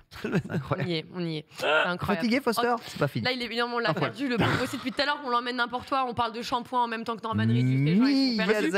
En tout cas, je vous redis juste la série. Donc, elle sortira, elle sera diffusée en 2023. Et si vous attendez plutôt du côté de John Wick, cette fois-ci, ce sera donc dans les salles le 24 mars 2023. Let's go. Voilà, beaucoup de John Wick pour 2023. Maintenant, on va parler de Miyazaki. On part du côté de chez Ghibli avec, vous savez, l'homme qui a annoncé 1 milliard. C'est vraiment tendance d'annoncer sa retraite, tu vas dire j'arrête, non je rigole, j'arrête, non je rigole. Surtout au Japon, Japon c'est... non, j'arrête par contre. On annonce la retraite de Starter vendredi. En tout cas, voilà, Miyazaki n'en a pas fini, on le rappelle, il est le réalisateur tout de même âgé de 80 ans maintenant, je crois. Ah non, 80 ans, mais je vois pas parce qu'il y a Paul sur la case. Du coup, voilà, ce sera son 12e film. Le nom du film, attention, je vais m'appliquer parce que j'ai un japonais à côté de moi quand même. Kimitachi Wado Ikuruka. Mitachi, mais très bien. C'était sûr que j'allais pas y arriver. Je suis avec les noms. Hein? Moi, j'y ai cru. Tu as cru? Bah, pas moi. Et du coup, en français, ça, je vais y arriver. Comment vivez-vous? Comment vivez-vous? Comment vivez-vous? Il y a une chanson d'Elysée Moon dans son album de Bossa Nova. Comment... Pardon. 14 juillet. C'est très spécifique. Oui, il a fait 2 albums de Bossa Nova, Elysée Moon. Voilà. Incroyable. C'est un oiseau. Et alors voilà, et ça te fait pas penser à Shangri-La Frontiers un peu dans le style? Un peu. Est-ce que c'est quelqu'un en costume d'oiseau? Je me pose la question, parce que j'arrive pas à déterminer. C'est un style de MMORPG, les gars. Préparez-vous. Non, je rigole. Je vais vous expliquer. En gros, il s'agira d'une libre adaptation d'un roman de Genzaburo Yoshino, qui a été publié en 1937 et qui racontait donc l'évolution psychologique d'un adolescent à travers des interactions entre ses amis et son oncle. Visiblement. Le film sortira donc cet été, 14 juillet 2023, au Japon. Pour le moment, je ne sais pas quand est-ce qu'il arrivera chez nous, mais il arrivera très certainement. Soyez confiants là-dessus. Voilà. C'est juste pas encore annoncé. Non, au pire, allez regarder Porco Rosso jusqu'à la sortie. Et bonjour Jean Massier. Meilleur JB. Évidemment, si on a parlé évidemment de routine capillaire, Jean Massier a immédiatement apparu dans le chat. C'est absolument incroyable. On va parler de Dune 2, le film. Ouais. Ça y est, enfin, on va voir Zendaya dans le film ou c'est encore un scam? Qui a vu le 1 déjà? J'ai vu le 1, moi. Non. Alors, j'ai vu le 1 de 1980, je sais pas quoi là. Mais pourquoi ça me m'étonne pas? Là par contre, fais-moi les malins. Tu vas me raconter que tu l'as vu l'année dernière, comme ça tu seras pile poil. Tout à fait. Voilà, let's go. C'est parfait. Merci. 2 temps de retard, mais écoutez, il y a tout qui va. Ouais. Voilà. Non, j'ai pas vu Dune. T'as pas vu Dune? Pas encore. Ah, ok. Bah, c'est pas grave, tu te feras les 2 parties, comme ça tu pourras prendre juste 2 jours pour le regarder. Non, c'est bon. C'est bien, on parlait de Léa Seydoux. Yes, go. Non, je rigole. Ouais, bah du coup, Dune 1, mitigé, clivant. Non, c'est bien. L'autre qui disent, ouais, mi-figue contemplatif, raisin, raisonne-moi. C'est contemplatif. Oui, bah c'est contemplatif, voilà. Mais il y en a qui n'aiment pas ça. On peut l'entendre, bien sûr. Les goûts et les couleurs, on ne tergiverse pas là-dessus. Et donc Dune 2. Comment on a appris Comment on termine? It's a wrap. Oui, c'est parti. C'est la fin du tournage. Clap de fin, en tout cas, c'est ce que Timothée Chalamet a annoncé sur son Insta en partageant une petite photo avec son papa en plus, tu vois. Tout content de fêter la fin du tournage avec son papa dans le désert. Voilà. On le rappelle. Alors, ils étaient dans le désert d'Abu Dhabi, en plus de ça. Enfin, ils ont pas mal voyagé. Ils ont fait, Abu Dhabi, ils étaient en Jordanie, ils sont passés par la Hongrie. Beaucoup de désert dans le film. Ouais, il y a pas mal de sable et des pistes. Pas mal, ouais. Beaucoup de sable. Hein, ouais. Beaucoup de Je crois que sable. ça tourne un peu autour de ça, en tout cas. Très confortable. En termes de casting, je vous le rappelle quand même, donc on retrouvera bien sûr Zendaya, Rebecca Ferguson, Javier Bardem, Josh Brolin, Stellan Skarsgård. Il y a des accents bizarres. Dave Bautista, notre catcheur préféré, bien sûr. Le boss. Et Austin Butler, apparemment, parmi les nouveaux du casting qui vont se rajouter. Christopher Walken, Florence Pugh, Souleya Yacoub. Et comme on vous le disait juste avant, Léa Seydoux sera dans cette partie 2. Ah, c'était pas une blague. Ah non, c'est pas une blague. Non, vraiment pas. Du coup, cette partie 2, elle sortira le 1er novembre 2023. Donc voilà, un petit peu. Ah, mais Léa Seydoux, quelle ascension fulgurante. Elle est partout. La bosse. Hein. Elle est partout. Incroyable. C'est pas mal, non? Ouais, en vrai, c'est cool. C'est français. C'est l'actrice française en vogue en ce moment. Ah bah c'est la nouvelle Marion Cotillard. On en a pas mal. Non mais on a pas mal des françaises quand même qui sont classées dans Pomme. Juliette Binoche. Binoche je sais plus. Binoche. Comment tu drops des noms au pif comme ça? Non, alors mais c'est vrai. Non, c'est un vrai nom. Ah, il a raison, Juliette Binoche, bien installée à l'étranger aussi. Juliette Binoche, mais... Ce sont les nouvelles actrices en vogue dans Hollywood. Comment elle s'appelle Pomme, son nom de famille, qui joue dans les Marvel? Bonne question, je ne. Bref, on a plein d'excellentes actrices, en tout cas. Binoche, franchement, catastrophique. Ouais, s'il y a encore Zendaya sur l'affiche et qu'elle a 2 lignes de texte dans une d'eux. Et alors, c'est contemplatif, on n'a pas besoin de les entendre, on veut les voir. Non mais on la voit 2 elle fait même pas un rôle de figurante, elle est sur l'affiche. C'est parce qu'elle est bankable. Mais oui. Comme c'est le marketing, ça, Ken. Tom Holland, souvent, il est très présent dans ses films. Oui, mais je sais pas où je vais avec cet argument, bref. On enchaîne et on termine avec The Elden Ring. Merci. Attends, je dis juste merci à Sixune qui a quand même rappelé Pomme Clémentieff. Je cherche son nom de famille depuis tout à l'heure. Merci beaucoup. Prénom, Pomme, qui est une excellente actrice. C'est un homme ou une femme. Hein. Merci d'être pertinent. Merci. D'être culturé. Absolument. Allez, on va enchaîner avec quelque chose qui fait du bien aussi pour la culture. Cultivons nos membres aussi et cultivons surtout les challenges, puisque oui, vous le savez, Elden Ring, le GOTY, depuis sa sortie, n'a fait que d'être challengé, speedrunné en tout point, en tout sens. Je termine le jeu avec mon popotin, je termine le jeu avec une harpe. Oui, ça a été fait. Genre, il y a 0 blague, ça a été fait. On se tient juste au fait ici, hein, sachez-le. Et bien écoutez, Miss Mika réitère une fois de plus l'exploit, puisque alors qu'elle avait déjà terminé à la harpe, cette fois-ci, elle s'est dit vas-y, je vais faire autre chose, je vais le terminer avec 2 parties différentes en même temps, c'est-à-dire mes 2 mains et mes 2 pieds. Je terminais 2 Elden Ring en même temps, tu vois, 2 games d'Elden Ring en même temps, mais en jouant avec un tapis de dance, excuse-moi, au pied, et donc bien sûr une manette donc à la main en mode basique, lol. Impressionnant. Je trouve ça génial. C'est incroyable. Autant il y a beaucoup de challenges avec juste genre un nouveau contrôleur, bon c'est assez rigolo, ça reste impressionnant et c'est marrant, mais alors 2 jeux en même temps et en vérité ça me donne trop envie d'essayer, c'est trop bien. Elle l'avait déjà fait avec le tapis de dance, donc elle a voulu vraiment monter graduellement et de se rajouter un petit peu de complexité et de difficulté, bien sûr. Et voilà, elle lit le chat, elle y répond, elle anime son live et elle joue 2 fois au jeu en affrontant des boss à la fois avec ses pieds et à la fois avec ses mains. Trop forte. Girl, refais-le, c'est oh bitch. C'est incroyable. On adore. Juste pour vous rappeler, donc en octobre 2022, elle avait déjà vaincu Malenia, donc considéré, comme on le rappelle, un des boss les plus difficiles du jeu. Au niveau 1, en jouant donc avec le tapis de dance, ça lui a... De danse, mais pourquoi je dis dance? Bah parce que c'est Dance Dance Révolution. Non, mais je vous le dis en anglais, on dit dance, mais on dit pas ça en français. Ouais, parce que le jeu, c'est le tapis du jeu, dance. Des fois, dance. même des fois, je l'écris avec un C, comme. Enfin, bref, désolé. 553 essais quand même, et plus de 15 heures. Ah ouais, et donc, c'est pas gratos non plus. évidemment, hein, mais c'est de l'effort et c'est du training, mais c'est ça qu'on aime parce qu'on vous montre que c'est possible. Il suffit juste vraiment de se donner et vraiment d'y dédier beaucoup de temps et d'entraînement. Et là, donc, le 10 décembre, elle s'est dit, vas-y, on remet un petit cap. Donc, cette fois-ci, on va appeler ça le Ultimate Challenge Run. Donc, elle y retourne, comme je vous le disais, les mains et les pieds cette fois-ci. Et là, comme elle disait, c'est aussi dur que Malenia, mais voilà, encore plus dur. Elle a eu besoin, cette fois-ci, pas forcément avec l'entraînement qui rentre, 216 essais et à peu près 12 heures.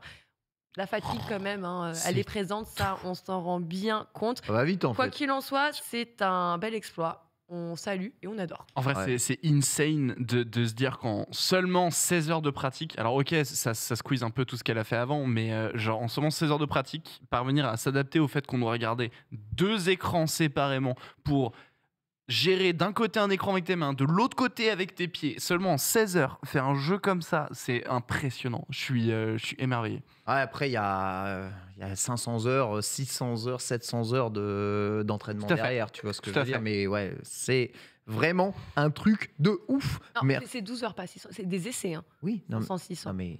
En heure... tu penses vraiment qu'elle n'a pas passé énormément d'heures à s'entraîner avant? Si. Voilà. Ah, si. C'est ce que je mais dis. peut-être pas 600. Ouf, à mon avis, on doit pas être loin. Ça, franchement, ça va vite. Franchement, je suis tombé dedans, ça va très vite. Mais pas avec genre juste le tapis, 600 heures juste au tapis. Rien que pour le terminer, il faut 100 heures en mode casu. Donc, je viens t'avouer que si tu veux jouer avec le tapis, probablement, facilement plus. En tout cas... Next challenge, les yeux bandés, on note, voilà. Les yeux bandés, je suis sûr que ça sera fait. Sekiro a été fait les yeux bandés. Ouais, c'est vrai que Sekiro. Ouais, mais après, il faut apprendre tous les patterns. Bon, bref. Tout est possible, vous savez. Hein, tout est réalisable. C'est le jeu de la vie. C'est ça. Merci à tous merci Lox pour cette select. On va enchaîner avec la dernière chronique et c'est Lox qui va nous préparer une chronique sur le guide du repas de Noël. Ouais. C'est parti. À tous.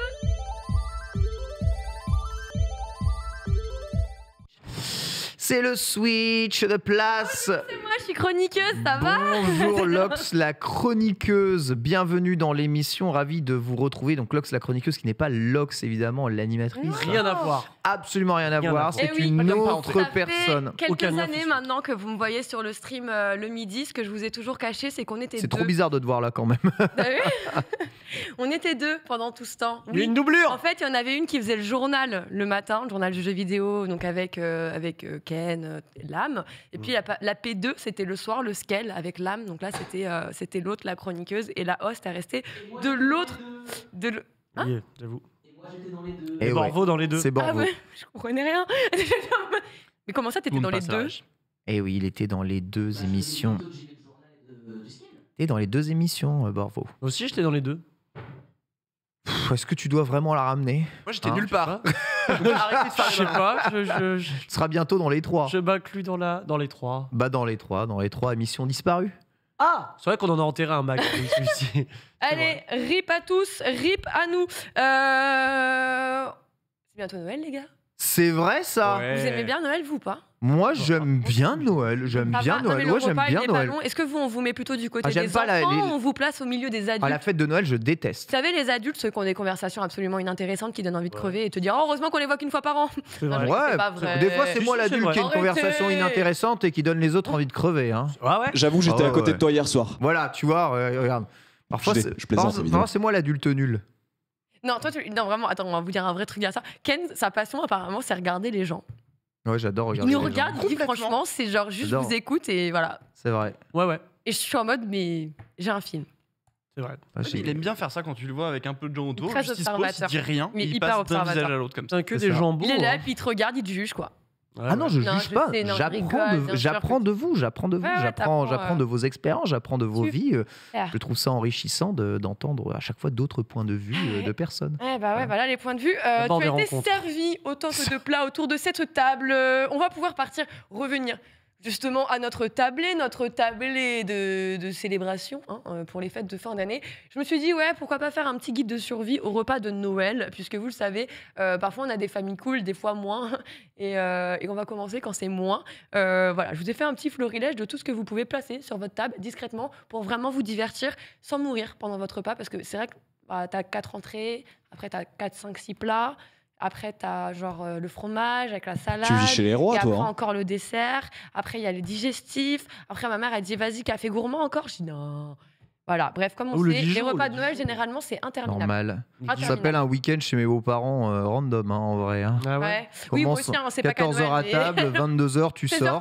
16h30, les fins de midi. Et t'as pas intérêt à sortir la Switch. Non. Ouais, bah justement. Il y a plus discret qu'une Switch parfois à se glisser. En tout cas, voilà, j'étais vous chercher quelques titres, quelques jeux. On va commencer pour les plus petites familles. Le premier, c'est il y a qu'un numéro 10 dans ma team. Ce sera les jeux à 2, genre, parce que vous n'avez pas une grande famille, il n'y a pas 1000 cousins, peut-être qu'ils sont nombreux, mais vous en entendez qu'avec un seul cousin, cousine d'ailleurs.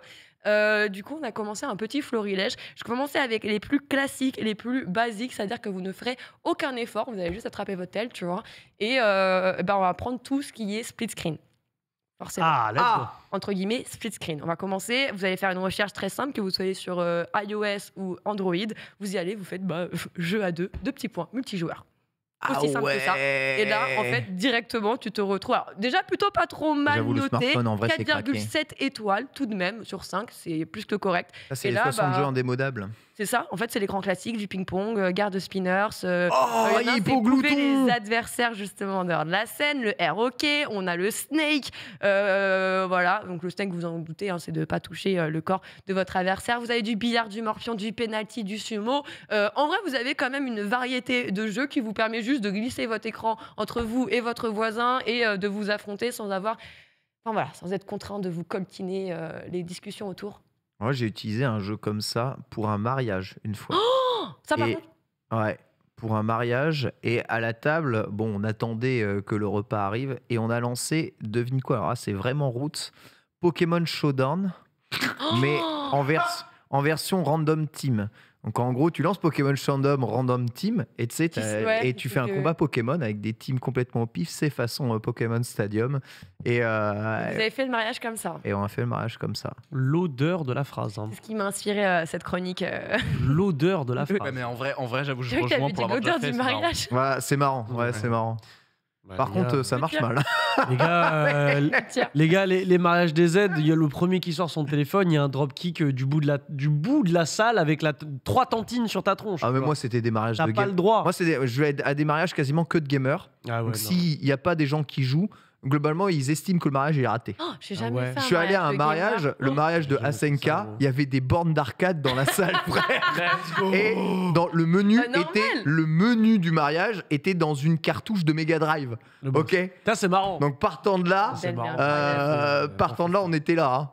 Bordel, incroyable. Allez, on va enchaîner parce que c'est vrai que j'ai une chronique aussi. On adore les mariages. On partage les tips. On les salue. Ouais, non, mais clairement, le tips mariage Pokémon. Le tips, je te glisse un jeu comme ça à table. Bien sûr, je vous en ai montré un premier. Vous allez voir que des clones comme ça, il y en a des centaines sur l'application. Vous voyez là, je vous avais dit donc le premier jeu à 2 de petits points multijoueurs. Vous faites derrière jeu à 2, 3, 4. Et là, vous allez voir que justement, on peut faire ça à même plus que 2 joueurs. Et là encore, on a pas mal de variétés en termes de jeux. Vous avez quand même de quoi vous faire plaisir. Du Car Battle, du Tank Wars, du Tap Tap Boats, du Air Hockey, du Push de Bombe, du 3D Stickman, du Paint Run, du Crossroad, du Zombie Escape, du Cat... Attends, ça c'est incroyable. Le Catch the Chicken, le Catch the Kitchens, ça n'existe pas. Mais alors, le Chickens... Attrape le poulet, il est. Ah, ça c'est génial ça! Le Black Hole aussi, où il faut te protéger. Kirby Samurai, c'est invincible. Tu dois te protéger avec ton shield, les gardes de samouraï. En fait, t'as tous les classiques, c'est gratuit. 4,4 étoiles, donc celui-là il est un petit peu moins, mais bon, avec plus de 2700 avis et commentaires, c'est plutôt ok. Tous ces jeux-là, ils sont gratuits, peu importe votre plateforme, peu importe votre support d'ailleurs, si vous voulez prendre une tablette, un mobile, que ce soit Android ou iOS, ils sont là, et c'est plutôt des valeurs sûres. On en a un dernier, celui-là c'est vraiment, comme je vous le disais, il n'y a qu'un numéro 10 dans ma team. Ah, j'ai pas précisé, Polo, n'hésite pas à mettre genre les jeux et les noms comme ça quand les gens ils regardent. Là, ça s'appelle jeu à 2 là. Voilà. Je les ai mis dans le liner. Et le prochain, c'est Tape-Main. Tape-Main. Tape-Main, toute notre enfance. Ouais, non mais tu te rappelles jeu de main, jeu de vilain. Eh ben écoutez les gars, tapez-vous dans les mains. Oui, Tape-Main, un grand classique là aussi, 4,4 étoiles, hein, bien référencé. Un jeu de réflexe, aussi simple que ça, c'est un combat de main à 1v1. Mais pourquoi j'y pense jamais t'as à un ça? attaquant Moi, je me et un buterais à défenseur. ça. Mais oui, mais bien sûr. Un timing. Et donc, vous l'avez compris, hein, vous pouvez y jouer en vrai, vous pouvez aussi y jouer plus discrètement Que du mind au game. doigt, comme Que ça. c'est ça. C'est que du mind game, c'est que du réflexe, avec bien sûr un petit timing. Voilà, c'est discret, c'est bon, vous pouvez même continuer à manger avec votre autre main à côté. C'est plutôt pas mal. Oh là là. Adapté au repas. Trop fort, le mec. Adapté au repas. La défense, c'est difficile. Hein. La défense, La défense, c'est très un peu dur. plus dur. Mais en fait, c'est du timing, quoi. Il faut que tu arrives à simultanément taper au moment où il arrive pour réussir à avoir le temps de te défendre. Moi, j'aime beaucoup ces jeux-là. Ah, tu connais, hein. Tu connais les petites fins de. Je pense que tu fais pareil. Ouais, toi, tu t'as le le doigt qui vibre un peu. Ah bah Kirby Samurai, on a pratiqué. Ah oui, Samurai, ouais. Mm. Kirby Samurai. Samurai, On en c'est revient réflexe. toujours à Kirby Samurai. Hein. Ah bah, Encore. l'alpha, l'oméga. Hein. Bizarre. Régu 13. Hein. Bizarrement. C'est pas vrai. On va pouvoir passer sur une autre catégorie de jeux cette fois-ci. En tout cas, voilà, tous ces petits modèles-là. Et vraiment, les premiers que je vous ai mis un petit peu en avant, là, le jeu à 2, 3, 4 joueurs ou ce genre de jeu-là, vous allez voir, il y a mini-jeux à 2, 3, 4. En fait, c'est vraiment extensible. Ça veut dire que vous aurez vraiment une variété de jeux en free-to-play qui parfois auront 20 mini-jeux, parfois il y en a 80, des fois il y en aura 4. Voilà, au moins vous avez de quoi choisir, de quoi jouer et il y a plein de modes. Donc généralement, il y en a pour tous les goûts. Bonne idée. Et c'est adapté à tous les âges, surtout. C'est-à-dire que même si le numéro 10 de ta team, qui n'est qu'un seul mec qui est numéro 10 et qu'il a 7 ans, bah... Et toi, Ça passe. Et Moi, toi, je connais, 27. j'ai mon jeu hein, comme ça, je le connais. Alors Pokémon c'était pour le troll, mais j'ai un jeu auquel on joue beaucoup comme ça, aussi gratuit, s'appelle Footsies. Ah, Et Footsies, la base. Footsies, Moi, j'y jouais à fond, à Footsies, balle mais aussi. jeu de comment mariage cross Noël à Goal, l'infini. faut être côte à côte. comme ça. Faut être côte à côte. Ouais, faut être côte à côte. Bah là aussi, c'est le même téléphone que tu dois Ouais, partager. En vrai, En fait, tu peux le mettre soit en face, soit à côté. En fait, Ah là, ouais, là, avec j'avoue, celui-là, j'avoue. t'as la Ouais, possibilité vraiment. Ouais, peu importe le placement. Footsies avec le mec qui est à côté de toi. Par contre, faut être à côté, mais ça va, vous êtes à table, ça peut se gérer. Dégage la tente là-bas. C'est genre, eh, Cantine. tata, on se Footsies, grosse reco. Ah, grosse reco. Grosse reco, le Footsies aussi. Ouais, j'ai failli le mettre. Hein. Après, je me suis dit, il y en a tellement. On va enchaîner avec justement. C'est bon, vous avez une vraie famille cette fois-ci. Il n'y a pas qu'un numéro 10 dans votre team, ça fait plaisir. Big Family, Big Party Game, forcément. Il faut qu'on soit au moins 4 joueurs. Ah. Au moins 4 joueurs, donc on peut changer de catégorie cette fois-ci. Et là, on va s'intéresser à un grand classique, un jeu qu'on connaît tous, un jeu qui est disponible partout et particulièrement dans les salles d'arcade, ça cartonne. C'est Crossy Road.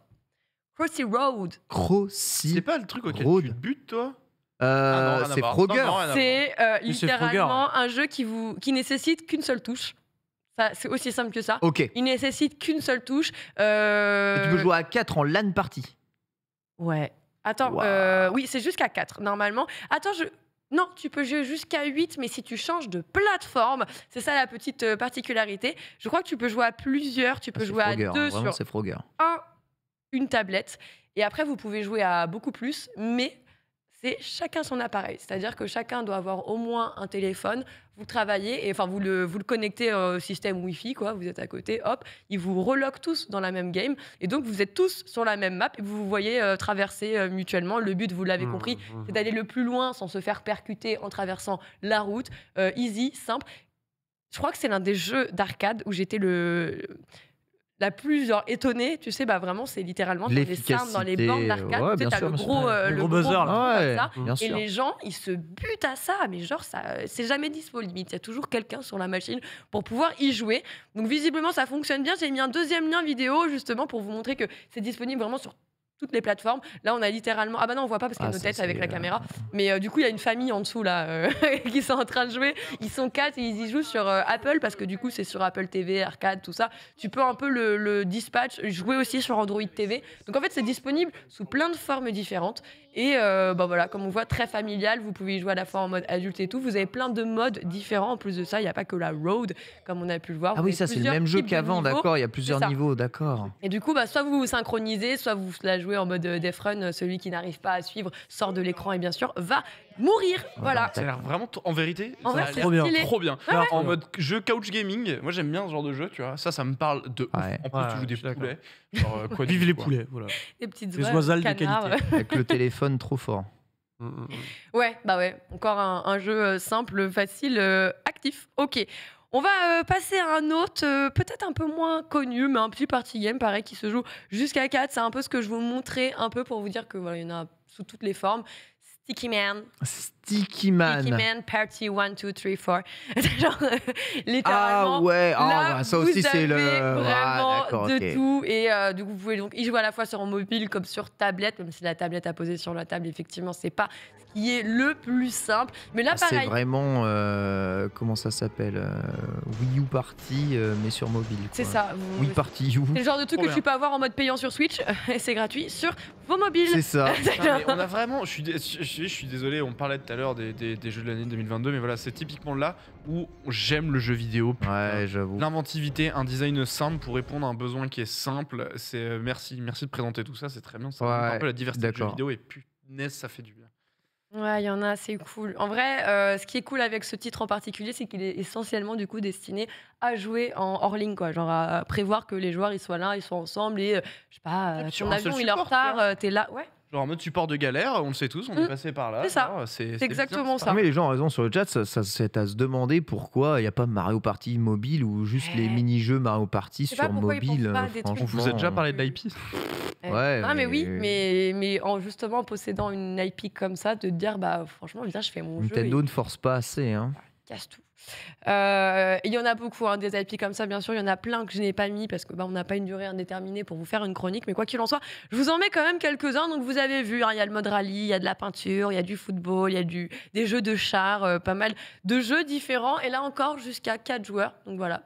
Big Family, hors note. Là, cette fois-ci, on va aller sur un jeu que j'aime beaucoup, qui a changé de nom.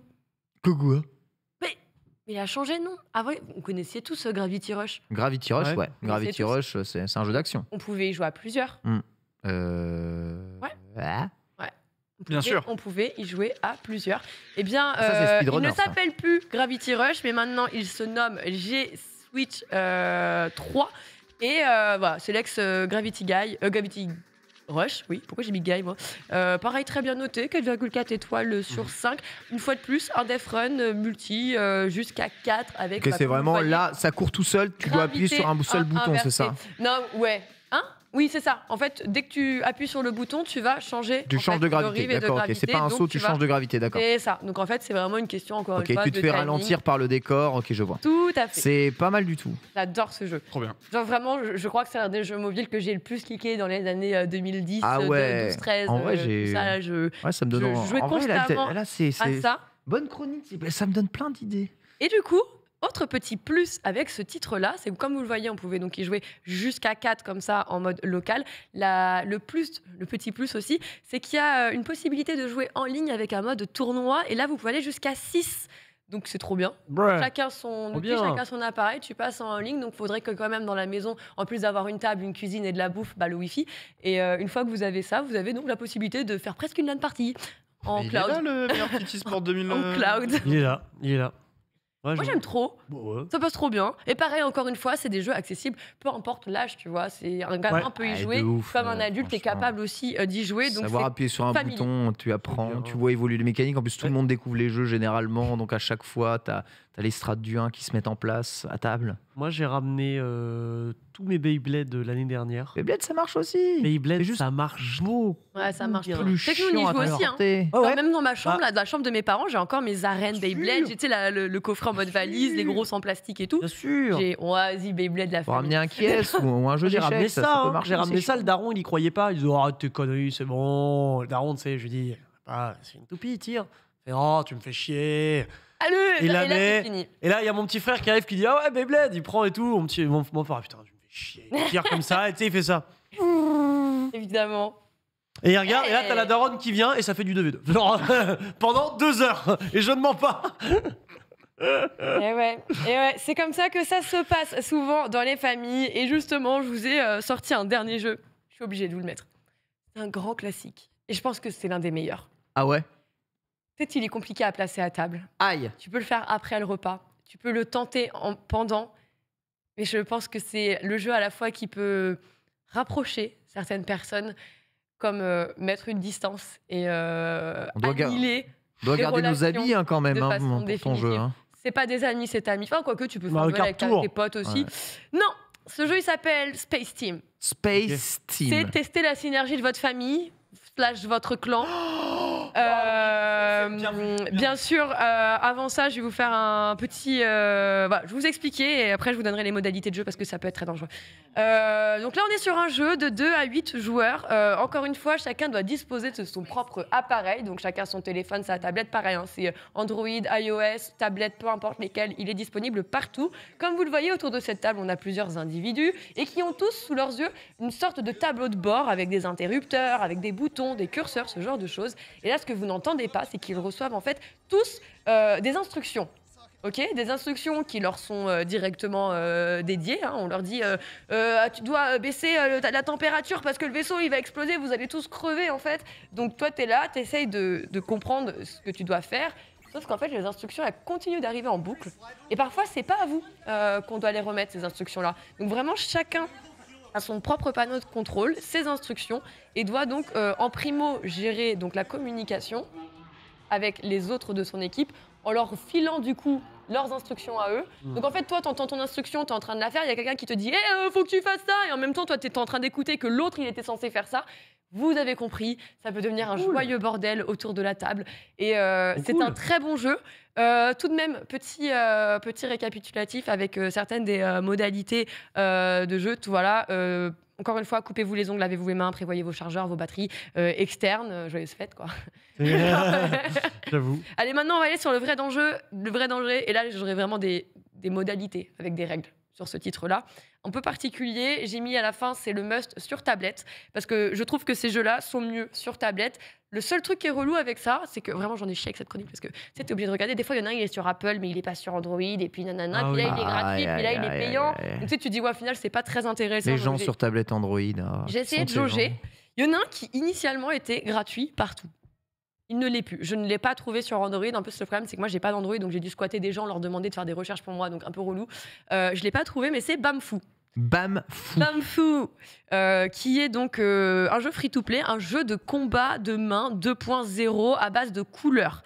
En gros, comme je vous le disais, malheureusement, alors tapez-le si vous êtes sur iOS, vous tapez Bamfou Free, parce qu'en fait vous avez 2 versions, une première à 0,49 centimes et une deuxième qui elle est gratuite et qui en fait est que c'est un truc à péter son téléphone, ça, c'est un truc de ouf. D'où le fait que je donne des modalités sur la fin. En gros, chaque joueur se bat pour sa propre couleur. Ok, vous avez du jaune, vous avez du vert, vous avez du rouge. Vous avez donc un panneau qui va arriver, qui va s'afficher avec plusieurs touches et un chrono qui va se lancer. Le but, c'est donc d'en avoir. T'as le droit qu'à un seul doigt ou tu peux mettre tous les doigts? Non, un. Oh. C'est one finger. Après, tu peux le dire, vous avez le droit de dire, vas-y, on est 2, on fait 2 doigts, tu vois. Mais le but, jamais mon iPad survit à ça. C'est un peu le Splatoon du doigt, tu vois. Le Splatoon du doigt. Splatoon du doigt. Le Splatoon du doigt. 4 minutes 30. Ah oui, bah, je me dépêche. Du coup, là, les modalités, elles sont très simples, d'accord? Recommandation, c'est couper vos ongles, lavez vos mains, tapez avec modération. On vous le rappelle, l'abus de violence est dangereux pendant les célébrations. Mais c'est impossible de se contrôler. Ouais. En fait, c'est qu'au début, tu vas y aller doucement et à la fin, tu vas péter les plombs et tu vas tracer. Allez, on finit avec les 2 derniers mini-jeux. Pareil, encore une fois, celui-là, cette fois-ci, comme je vous le disais, il n'y en avait pas pour Android. Et bah, celui-là, il est pour vous, les Android. Un petit Battle Royale mignon, bah oui, parce qu'on est quand même en famille. Donc, on va pas dans le trash. Battle Slimes, là aussi, petit jeu de Dot Dreams. 4 joueurs, voilà, petit jeu Android, Battle Royale d'arène. Vous avez qu'un seul bouton, c'est le jump. Vous tournez en gros, et puis voilà, c'est aussi simple que ça tire tout seul. Le but, c'est d'aller annihiler les gens autour de vous. Ça marche bien. C'est ton jeu, ça, toi. Ouais. Ouais, c'est des jeux pipou. On vous en doutez, hein, on n'est pas sur du triple A, là, on est à table. Hein. Non, mais avant, c'est un Towerfall, hein. D'ailleurs, j'avais mis. Comme ça, c'est con, franchement, j'ai mis des noms, ils sont même pas sur les bannières, mais du coup, là-bas, j'avais mis cette rubrique, c'était à tablette. Parce que c'est que les jeux tablettes. Non, mais en fait, j'ai fait des jeux de mots, mais on les a pas mis, c'est pas grave. Quel trait d'esprit. Bref, on termine avec Move or Die, tant pis. Multiplay, encore une fois. C'est développé par un petit studio indépendant roumain qui s'appelle Those Awesome Guys. Petit jeu compétitif, pareil, à 4, vous l'avez compris. Move or Die, si tu bouges, t'es mort. Yes.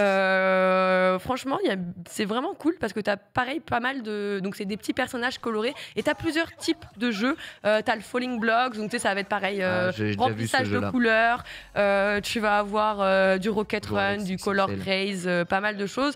Le seul truc de ce jeu-là, et je vous le précise et je vous le dis tout de suite, c'est le seul jeu payant de ma liste. Il coûte quand même 14 €. Oh punaise, ah ouais. Mais t'as pas mal de jeux, mais attention, je vais vous dire un truc. Il est partout, il est donc sur console, il est sur Switch, il est sur iOS, macOS. Non, il est pas sur iOS justement. Il est sur macOS et pas iOS. Il est sur Steam, il est sur Linux. En gros, t'as plein de moyens de le faire tourner. Il est pas toujours au même prix partout. Et c'est un Splatoon aussi. Au plus cher, c'est voilà, t'as plusieurs modes de jeu et c'est voilà assez simple, assez. Ah oui, tu changes de mode de jeu à chaque fois, d'accord. Stylé. Ouais, ok, façon Fall Guys ultra rapide quoi. Exactement. Intéressant.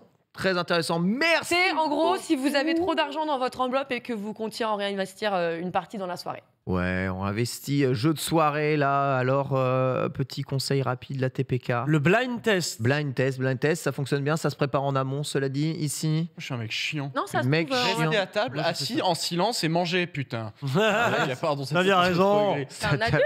Assis en silence, manger. Moi, si vous avez un casque vert à faire découvrir à la famille, ça peut aussi très bien fonctionner. Tout le monde va se précipiter autour du casque vert. Vous leur faites tester 2-3 jeux verts un peu stylés et ça marche très très bien aussi en repas de famille. Ça peut vous sauver un repas de famille. Voilà, on va vite fait un mot pour Megaman 2, évidemment. Bien entendu, 32 ans aujourd'hui. Jeu de légende, voilà, qui a propulsé la série Megaman au rang de super licence. Mais une licence qui n'a jamais évolué de l'histoire. C'est pas vrai. À la fin, on va ça c'est faux. Parce qu'il y a eu 1 milliard de trucs. Il y a eu des RPG, il y a eu les Battle Network avec les cartes, il y a les meilleurs jeux de plateforme jamais faits qui sont les Megaman X, qui vont quand même jusqu'au ZX, qui sont absolument fantastiques. Ce sont les mêmes jeux qu'avant. Les 7-8, ils n'existent pas vraiment. Non. Les Megaman 1, c'était un peu genre. Les X, par contre, c'est de la turbo balle. Je suis désolé. Par contre, c'est super bien, mais c'est la même chose tout le temps. C'est en train de crever. Battle Network, non. Battle Network. Incroyable Battle Maverick Return ou un truc dans le genre, le RPG. Je troll évidemment. Cette émission touche à sa fin. Dans quelques instants, nous nous retrouvons pour les Amiraux. Merci TPK, merci Foster, merci Locke. Merci à vous tous. Et on se donne rendez-vous demain. Bisous à tous.